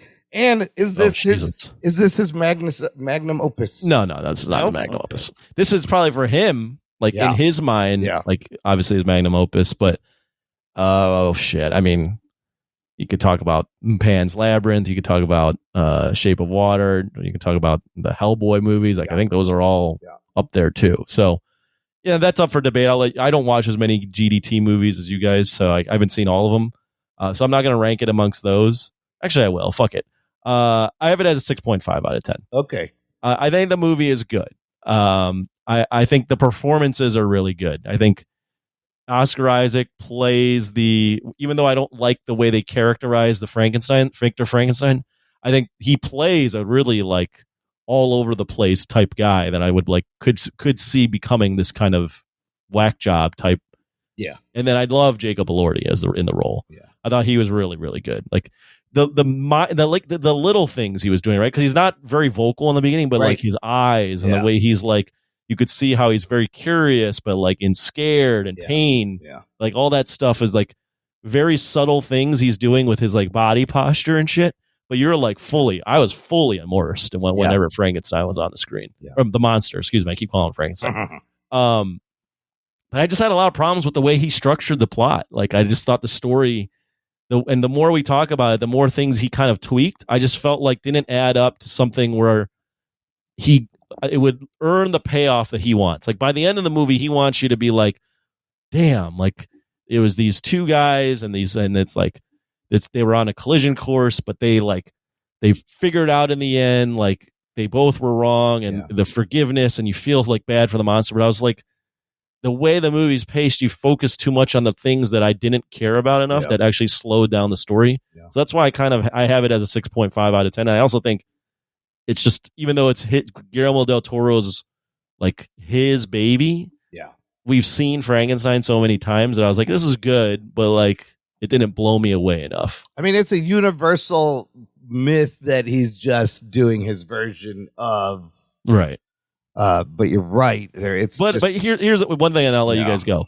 If people love this movie, like I could see why people would love this movie. Like it's just, I've seen enough Frankenstein movies, and I the pacing, or I was like, the little changes he made just didn't work for me.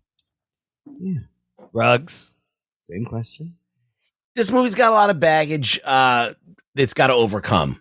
It's like the 500th Frankenstein movie that was easily made. Yes. The story is something that we know. You also have the fact that the people are going in expecting Karloff Frankenstein and getting this. Yeah. So it's got a lot going against him. And then he's got himself going against him because he felt the need to kind of tinker around with things to a point that don't really get you when you hear Guillermo del Toro's going to do Frankenstein, I'm thinking, all right, Frankenstein's going to be the most fucking terrifying monster you're going to see. Right. Yes, he's going to make him sympathetic, but he's also going to make him scary. Right. And there's going to be a lot of horror. Right. And that was all dialed back for this kind of like daddy story, like father, son, daddy issue story. And the romance that didn't need to be that the love square. It's like William, Victor, the girl, and Frankenstein's monster all are in some kind of a weird. It's overcomplicated. Yeah. That's a good point. So, it was just, there were some things I didn't like, but I'll say this: I think that it is a brilliant movie in a lot of ways. Yeah, I really think that it's layered, and it's got great sound. It's got great score. It's got beautiful visuals. It's something that you need to see in a theater. And even though it's a little bit long, they could have probably shaved 15 minutes off the movie. I think it held my attention, and this is when I know I like a movie, is that I want to see it again. Yeah. When it comes out, I'm going to be watching it. As soon as it comes out on Netflix, I'm going to watch it again. Yeah. And when I want to watch a movie a second time, especially a long ass movie a second time, I know that I like it. So I'm going to give it a solid recommend, which is anything over a 7. I'm going to give it a 7.5. Now, I wish it was different. I wish this thing should have been a 10 out of 10. Yeah. I mean, it has the DNA. It has Guillermo del Toro. It has great actors. It's got the budget. It's got it all. Yeah. So this should have been a great story to work off of. Yes. Yeah, a great original story that he kind of made a lot of changes to. They didn't need to. Yeah, he messed around with it. But what about in his filmography? Where are you ranking this amongst the? I mean, look, he's got a lot of great movies. Like Pan's Labyrinth is probably his best. Yeah, and then Shape of Water, and I really love his Pinocchio, and I love Hellboy. So I think those are all great movies I really like. I think this is up with them. I'll put it up with them. I feel like Pan's Labyrinth, Shape of Water, and this. So top 3 probably, or top 5. Yeah, I think that they're the most, I would say, not the most entertaining of all these movies, because Pan's Labyrinth is kind of like, it's like a twisted fairy tale. Yeah. And Pinocchio is kind of like depressing Pinocchio. Well, he's also talked about in that interview in 60 Minutes, he's essentially said there are parts of this Frankenstein story that have been in all of my movies. Because he loves this about creation. He loves broken characters. Yeah. Like Pinocchio is another Frankenstein's monster. Yeah.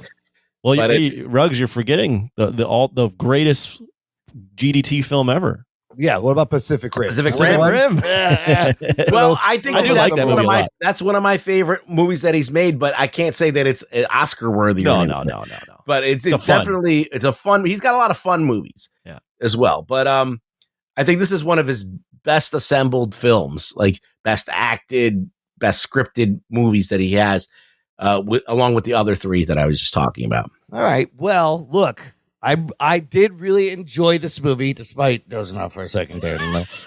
But talking about the movie has brought my initial score down. But what you guys said, because I watched that Hallmark thing, I knew the story, and I love the fucking original story. Like, it's such a great story. I wanted to see that. For him, I feel like it's almost a masterpiece, but I do agree the changes he made, the dynamics with the father, with William and Elizabeth, like, I don't know if that helped, if it made it any better. And some of it is like, I don't know why you did that. But still loved everything about it, the production, visually. I'm gonna give it a 7.5. Also, I think that's where it kind of lives. It's not. You know, you can't really shit on it. Yeah, it's good. It's definitely watchable, and I think it's gonna be for me a rewatchable. So you clearly do see his passion for Frankenstein in this movie. Like, it's there. It's on the screen. I think it was too personal for him. Perhaps a little indulgent. And he couldn't like back away enough to look at it. As far as that point, Ruggs, you just made, like, that was something I was trying to say at some point, and I couldn't figure out the words to say it. But there are times, I think, when artists have something that they really, really want to do, like adapt. And sometimes the end version of something that they're that passionate about doesn't always like meet the mark because of the fact that maybe they were so passionate about it that maybe they wanted to put their own spin, or like they just got a little too close to the sun in terms of like figuring out what to do with something that they're that passionate about.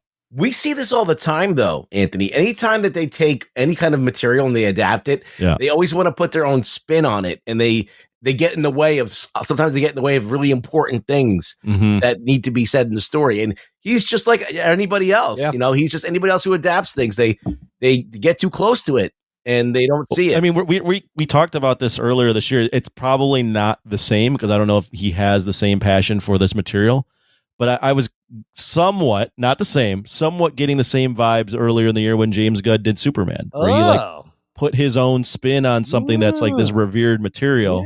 And we're just like, why did you do that? Why did you change? Why did you make the talent that like this wonky? I mean, think about it. He's been working on this movie probably for 25 years, right? Drawing, sketching, taking notes, designing things for probably waiting for the right budget to come along. But I think he still made his mark on Frankenstein. I think he definitely these movies are now, he's now in the pantheon of Frankenstein films. So I think we all can agree it's like probably one of the best adaptations. Like, I think it is top four. Yes, absolutely. Along with Kenneth Branagh, along with the Hallmark Network. What would be the other one? The original Boris. The original. Sure. Now, if you do Boris Karloff's Frankenstein and Bride of Frankenstein, made them into one movie, that'd be. I've heard the second Bride of Frankenstein is actually more faithful to the book than the first one, right? Yes. So if you kind of retcon it. You got to include Abbott and Costello. Yes. Lou Abbott. Oh, yeah. Frankenstein versus the Wolfman. You gotta, I mean, Frankenstein and DC Creature Commandos is great. But as far as the movies I've seen of his, I've seen Blade 2, Hellboy, Pan's Labyrinth, Hellboy 2, Pacific Rim. I've not seen The Shape of Water. I've not seen Pinocchio. I got to watch that. But for me, my favorite is, I think his best movie, I'm with you, Ruggs, is Pan's Labyrinth. And then I'd probably put Frankenstein just after that because I haven't seen Shape of Water is basically like Creature from the Black Lagoon and a love story. Sure, right? Yeah. But yeah, I mean, I think it's top 3, top 5 Guillermo movies there for sure. Yeah, maybe. And I'm happy for him. Have you guys seen Nightmare Alley? No, I did not. Is Crimson Peak? I heard that's not very good either. I watched. No, I don't think it's terrible. Okay, it's just a long movie. Okay, it's just it's got a deliberate pace, and I think that people like.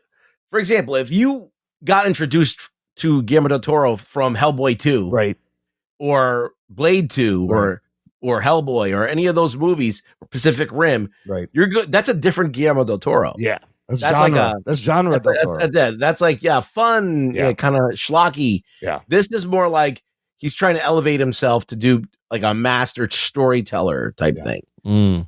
Oh. And so I think Crimson Peak was his take on a ghost story, and it was a slow moving movie. It wasn't action packed or anything. It had a lot of effects, but and a lot of great sets. It just wasn't. I I didn't see Nightmare Alley though. I don't know what the heck that's about. I think it might be on Netflix or something. I remember it got nominated for some stuff. Yeah, it got nominated for Best Picture. Oh, really? Yeah. Holy shit.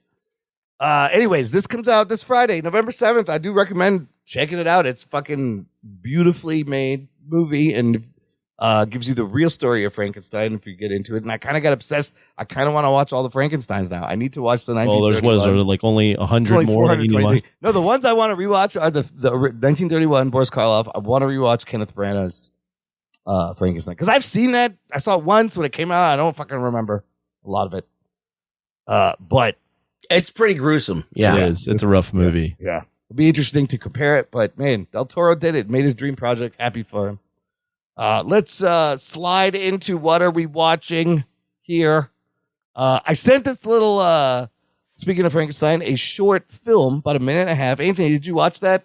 I did, yeah. What did you guys think of that? It's essentially set in present time of the creature not fitting in, riding the bus, getting stared at, but saying how during Halloween he feels welcomed and he's not alone, and it's his favorite day of the year. Because I have 3 thoughts. Yes. One, I was like, is this Imran trying to tell us something about how he feels on Halloween? He hides in his house. So I can relate. Listen, I can relate to the creature. Guillermo del Toro also said, I love Frankenstein because I can relate to this creature, an outcast who's weird that nobody understands and only, so absolutely I relate to the Piggyback on that, I get, why did we want to watch this for the show? The whole thing was entirely AI made, and I thought it was really good. Yeah, that was, but I did think it was cute. It was cute, but the fact that the consistency, this is where AI is, I was like, God damn, for a minute and a half. It's AI, okay, but it'll only get better from here. It's only get better. It's probably one of the best put together AI things I've seen. One of my coworkers used to say this about any technology. I think it applies to AI right now. Yeah. What you're seeing right now is the worst it'll ever be. Yes, it's always on the present time. It is the worst it's gonna be. Right. So in 3 years and 5 years, holy shit, you guys, just hang on. But when you watch those ones on the Toro app, you can tell. Yes. The AI is very choppy. Yes, but this one was really carefully constructed and made to match and edited. And I thought it was this is as close to an AI movie you're going to get. It'll be in the notes because everyone's like, what the fuck are you guys even talking about? I will put a link to it's a short little cute It's a cute little thing. Frankenstein short made entirely of AI that looks really good. Anyways, Anthony, you watched a couple of things. What else you got? 2 things. One I put on Patreon, the one I didn't. I'll start with the one that I put on Patreon. I saw Bugonia. Oh, Bugonia. Yorgos Lanthimos. Yorgos Lanthimos. My first Yorgos movie ever. You have to watch Poor Things if you watch this movie. Yeah, I do have to watch. I've never seen a Yorgos movie. I feel like Yorgos is up there with Wes Anderson on who can be weirder in movies. Yeah. I really liked Bugonia. Oh, I think Bugonia is really good. Yeah. Basic plot here is it stars Jesse Plemons and Emma Stone. Jesse Plemons is playing this this factory worker that's a conspiracy theorist, and him and his cousin kidnap Emma Stone's character. She's the CEO of this big company, and they kidnap her because they think she's an alien. This is a great premise. I listened to your Patreon thing. I was like, that's a pretty fucking wacky premise. And it's just them two bouncing off each other, fighting with each other. Yeah. And you don't really know who's good, who's bad. Is she an alien? Is she not? Is this guy crazy? Is he not? Is she lying? Yeah. I like it. And it ends in a way though that gets really fucking weird. But I fucked with it. I liked Bugonia. Nice. I thought it was really well filmed. I thought it was. I gotta check it out. Easy. I thought it was palatable enough for a lot of people to watch it and be like, okay. And the ending was kind of weird, but I thought it was really good. It would have been even more apropos if you watch Poor Things because that's also a Frankenstein movie. Yeah. So Bugonia 86% on Rotten Tomatoes. I need to check out a Yorgos movie. He has made 4 movies with Emma Stone. Yeah, almost back to back, 4 straight. He's done The Favorite, Poor Things, Kinds of Kindness, and now Bugonia. All with Emma Stone, and she's bald in this one, so that's different. I do need to check out Poor Things, and my boy, what's his name, Gerald Morris, Awards Garage, is like, dude, you got to watch The Favorite too. It's a bang. So I need to watch Poor Things also. I keep seeing it on Hulu. I never fucking pull the trigger. But I need to see a Yorgos movie because you've never seen one. I've never seen a Yorgos movie. Oh, you'll enjoy. I think you'll like Yorgos Virgin. I think you guys both would like Bugonia. I know. I mean, I love Jesse Plemons, right? He looks like Matt Damon ate. So I'll say this: Jesse Plemons. After this movie, I'm no longer calling him Fat Damon. He's earned Jesse Plemons. Yeah, no, he was really good. He's lost a lot of weight too. No, I'm saying he's also just really good. He is fantastic. He was always good. He was just lost some weight now. Yeah. The other movie I watched is something you talked about last week, House of Dynamite. Oh, Full House of Dynamite with John Stamos and Candace Cameron. Exactly. Yes. The Catherine Bigelow film. Yes. I was not a fan of this movie. Yeah. Okay. I did not like this movie. I can see if you don't like this. I can see why people wouldn't like this movie. I think it would be a good 30 to 40 minute short. Yeah. But then they retell that story from 3 different perspectives. Yeah. It's what's it called? It's a Rashomon deal. Yeah, and the second and third perspective don't really add anything. It kind of fizzles out towards the end. Yeah, it just fizzles out, and then that ending is just like, so the first 40 minutes are fucking tense and fantastic. Great, and you're like, great first 40 minutes. Fuck? And then it shows you the same thing 2 more times. 2 more times, and then the ending is like, look, I'm going to spoil. There is no resolution. Yes, if you are looking for a resolution, look, when you know there's a movie about a nuclear missile headed to the U.S. to Chicago, there's 1 or 2 ways you are kind of expecting this movie to end. You're expecting a decision, whether it's to let it hit because you don't know what it is and wait, or send something in to take it out. Let me tell you what this movie. No, it's not about sending something. They fuck it up. They don't take it out, but the whole debate is, should they preemptively attack all their enemies without knowing? This could not even be a thing, right? It without could be a knowing glitch. that who had actually done it. The thing could not explode. But you want to see either the B-2 like stop the thing, or you want to see Chicago fucking demolished. Let me tell you what this movie doesn't give you is a fucking ending. You don't even get what the decision is. It's entirely up to you, listener, viewer. Oh. Yeah, it just. I want Ferris Bueller to start singing a song and everybody dancing. That's a better ending than this movie had. I'll tell you that. But I still kind of liked the fact that we're seeing like how this would happen and realizing that like, holy shit, we're fucked. Like nobody can make I mean, the movie does a good job of like showing in these types of situations, it like people are having to make split decisions on the fate of the world in 5-10 minutes with very limited information while they're trying to look for their family and find shelter and protect themselves. Like, no, you can't make. But the ending itself is like one thing, but I just felt the way they structure the story, it just loses so much momentum. Yeah, it's a weird. And I also don't like Catherine. I don't like her 24 style of filming. You don't like the handheld. There's a lot of handheld shit. I hate that. I didn't like it in The Hurt Locker. I didn't like it in Zero Dark 30. I didn't like it here. Yeah, a lot of handheld photography to make it seem tense and whatever, Yeah. So yeah, not a fan of House of Dynamite. Okay. I know, but I can see why this movie's very divisive. So it's very interesting, divisive. But it's interesting to talk about. It's a 2.9 on Letterboxd. And when all the critics saw it, it was like 3.6, 3.7. Rotten Tomatoes has it at a 76% tomato meter. Interesting. Ruggs, what do you got? I watched Dracula, A Love Tale, a new Dracula movie made by Luc Besson. Yeah, this is crazy. This is a 2025 movie that's like not really out yet. Luc Besson. Where do I ever heard that name before? Luc Besson, Fifth Element. Oh my God. Professional. Yeah. Fifth Element. He's great. I mean, this guy's a fucking visionary. He has a very unique visual style and perspective. Yeah. Look, it's not a bad movie. It's just unnecessary because, when we were talking about how like we've seen a lot of Frankenstein movies, we've also seen a lot of Dracula movies. Shit ton of Dracula movies. And then you throw in vampire movies on top of that. Yeah. And we had Francis Ford Coppola's Dracula, which this is basically doing a lot of the same things, exactly the same or similar to Francis Ford Coppola's Dracula. I did like it, though. I did like it. It didn't have enough of a budget to really get into some of the stuff. And it had the weirdest thing that it had that was kind of like ruined the movie is that Dracula has a bunch of gargoyles. Okay. That do his bidding. Okay. And if that wasn't in the movie, this movie would have been 10 times better. But with that said, I actually like this movie. I don't know if I would recommend it to everyone, but I liked it. Okay. I thought it came was out pretty in good. France this summer.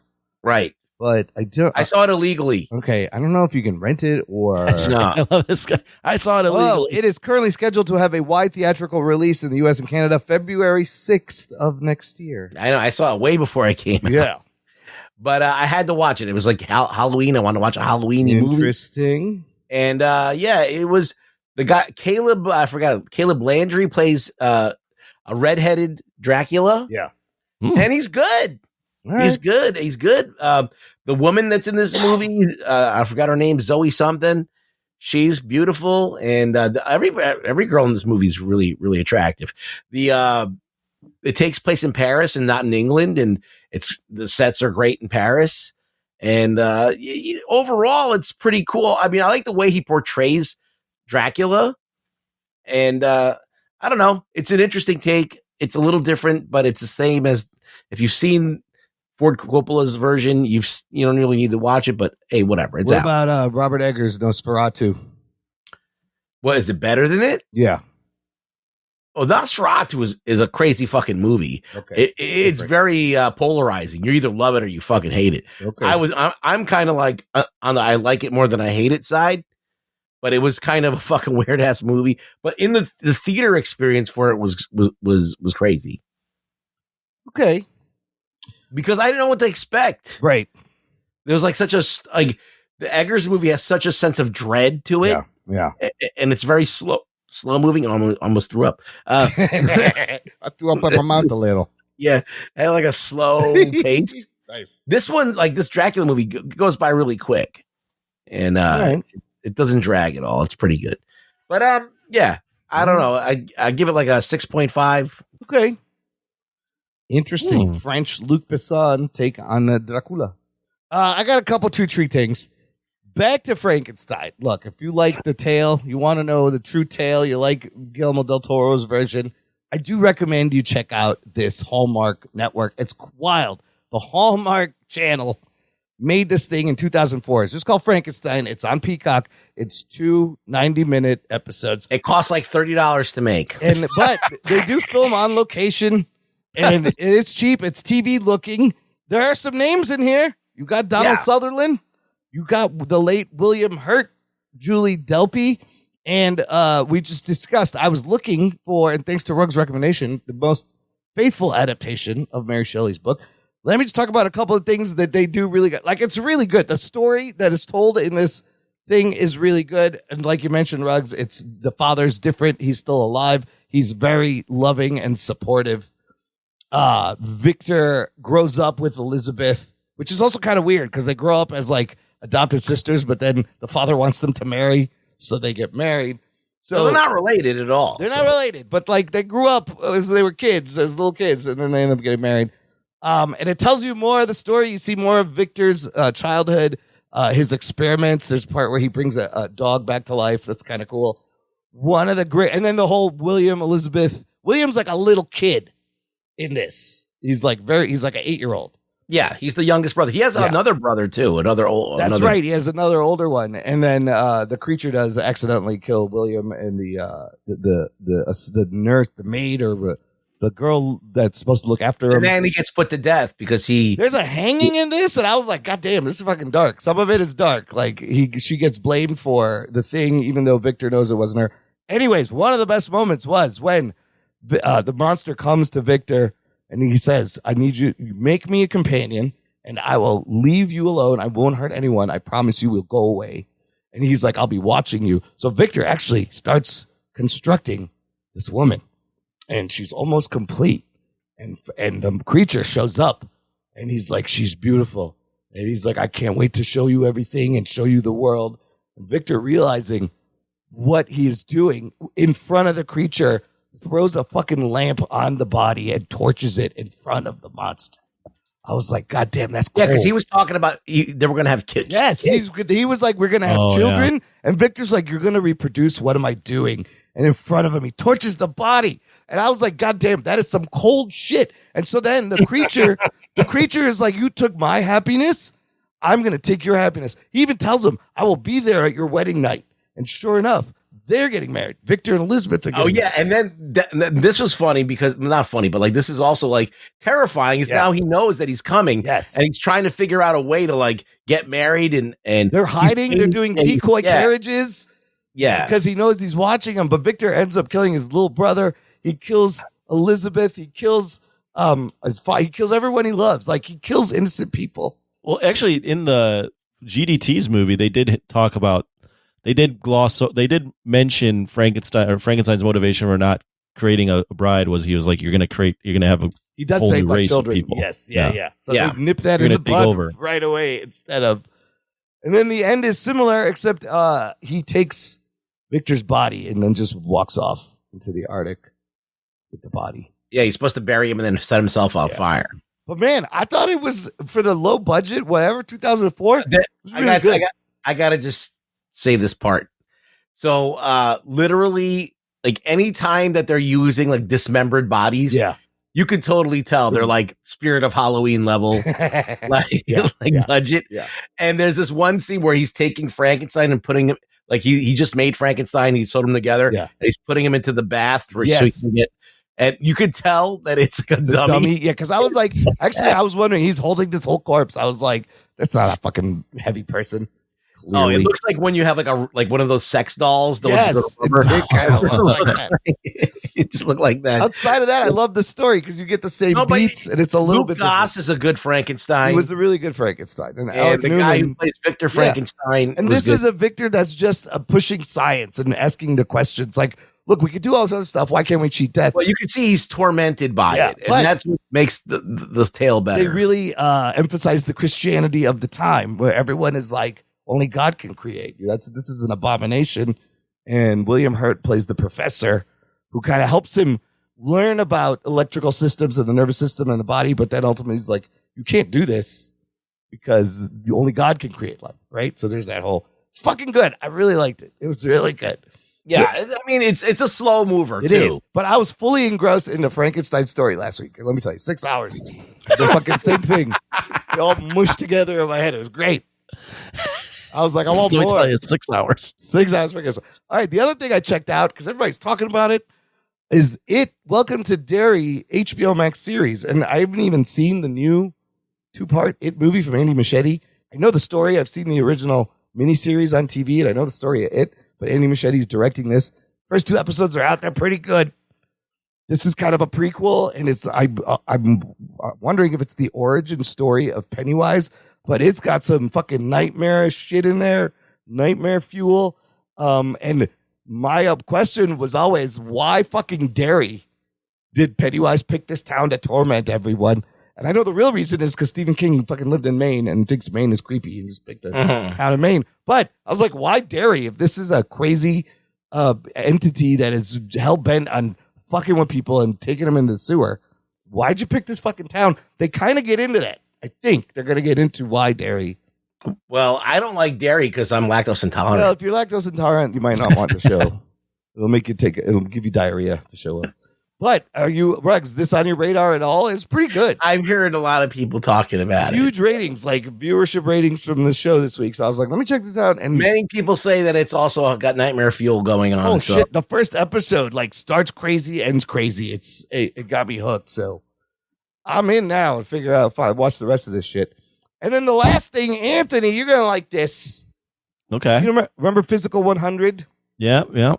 It's back with a new season, except this time it's called Physical Asia. I've heard about it. Okay, so there's 4 episodes out, and they're going to release 5 and 6 and weekly episodes.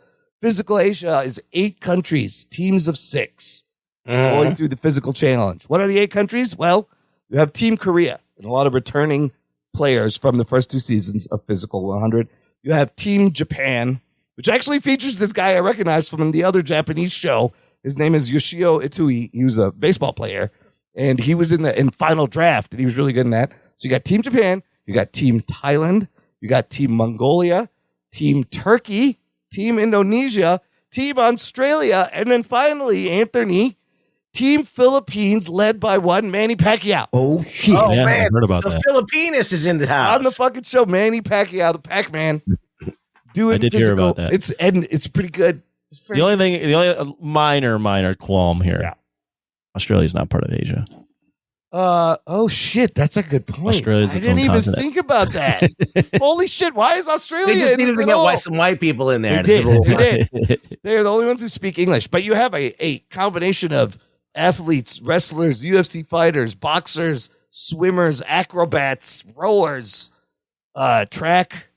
I loved Physical 100. I might throw it out. We'll see. Physical Asia is pretty good. You got the first one's kind of like a capture the flag thing. You got a shipwreck thing. You got the death match. Well, what is it? Is it teams get eliminated or what is yes, it is. Whole countries are going up for elimination if they lose certain challenges. How old is Manny Pacquiao now? Yeah, that's a good question. I think he's mid-40s. Really? Man, Pacquiao. Is he older or younger than Imran? Let's do that. Oh, no. I think Imran's older. He looks better. Hold on. He does. He looks pretty good. He is. I was talking about you, Imran. No, I'm just kidding. Actually, he's 46. Oh. He looks a little older, maybe. I don't know. He's younger. You older or younger? I'm older than him. Okay. He is 2 years younger than me. You're the same age as David Beckham. I'll always remember that. That's correct. And I've aged exactly the same. You've looked, and Jared Leto. By the way, Jared Leto's you've looked the way you've looked since you were probably mid-30s. Imran's the same age as Leonardo DiCaprio and Jared Leto. You know who I share a birthday with? The celebrity, Candace Cameron Bure. Oh. I don't know who that is. She looks good. Kirk Cameron's sister was in Full House. She was the older sister in Full House. Okay. We are exactly the same age. Gotcha. But I love these physical kind of game shows, and Physical Asia is lots of fun. So there you go. Stuff to watch on Netflix. All right. Anyways, next week we will have a full spoiler review of a Predator Badlands. Finally. Yeah. No Rotten Tomatoes score yet. They are estimating this thing opening at around 20 to 30 million, which is way better than anything that opened this week. So hopefully the box office can bounce back with Predators. I'm seeing it Thursday. Me too. Can't wait. Post a spoiler thread in our Facebook group if you want to see it Thursday and leave a comment. We'll use it in the show. All right. In the meantime, Ruggs, where can they find you online? Rug Boy Show on X. Anthony, what are you doing this week? I've actually got 4 movies potentially on the docket. Okay, what do you got? I'm going to see Predator Badlands. Yeah. Tomorrow on Wednesday night, one of my buddies is taking me to the Music Box Theater to see the remake, a 2025 remake of Silent Night, Deadly Night, a horror movie. Whoa. He said, "You want to see a horrible movie with me?" I said, "Yeah, why not? Let's do it." Friday, I'm going to see Die My Love. Oh, that new Jennifer Lawrence movie with Robert Pattinson, where I guess she goes nuts. Okay. And then Saturday, I'm doing the 1985 time capsule To Live and Die for L.A. Oh, Live and Die in L.A. Or in L.A., whatever it's called. All right, you'll like that. Yeah. So oh my God, that's a great week of movies right there. Lots of movies. All over the place. Halloween's done. Now I can actually just focus. I can focus on movies instead of spreading my seed. Your frog seed. Right. As it were. Yes. Frog costume, put away for another year, get it dry clean. It's fine. And sewed. Yeah. And get a little stitch, get a little tailor. Yeah. You should only wear that costume for the rest of your life. I mean, it's on brand, right? At this point, it's his brand. It's what I do. It's what he does. You have to. We're done. You ever think of like buying them in bulk just so you can have it? That's a good idea. You need to find at least one more other one just to have as a backup. Everyone while around, everyone's like, "Why do you wear that frog costume every year?" And then I put it on, and people see me for the first time in it, and they go, "Okay, I got it." I get it. Like it is ridiculous in the best way. Yeah, but it's just distinctive. Anyways, in the meantime, listener, check out our website, jockandnerd.com, where you can find links to support, to get in touch, all our socials. Send us a comment, share a thought, and most importantly, share this with your friends. Spread it around. Post it like the venereal disease we are. Spread it around. Entertaining venereal disease. Anyways, thank you for listening to the Jock and Nerd Podcast. My name is Imran. My name's Anthony. He's the Jock. He's the nerd. We'll peep you next time. Does your frog costume have gloves? It does, but I don't wear them. You play with your balls a lot. Oh, something to hold a drink. Balls is hot. It also has feet, but the feet get really dirty if I wear the feet.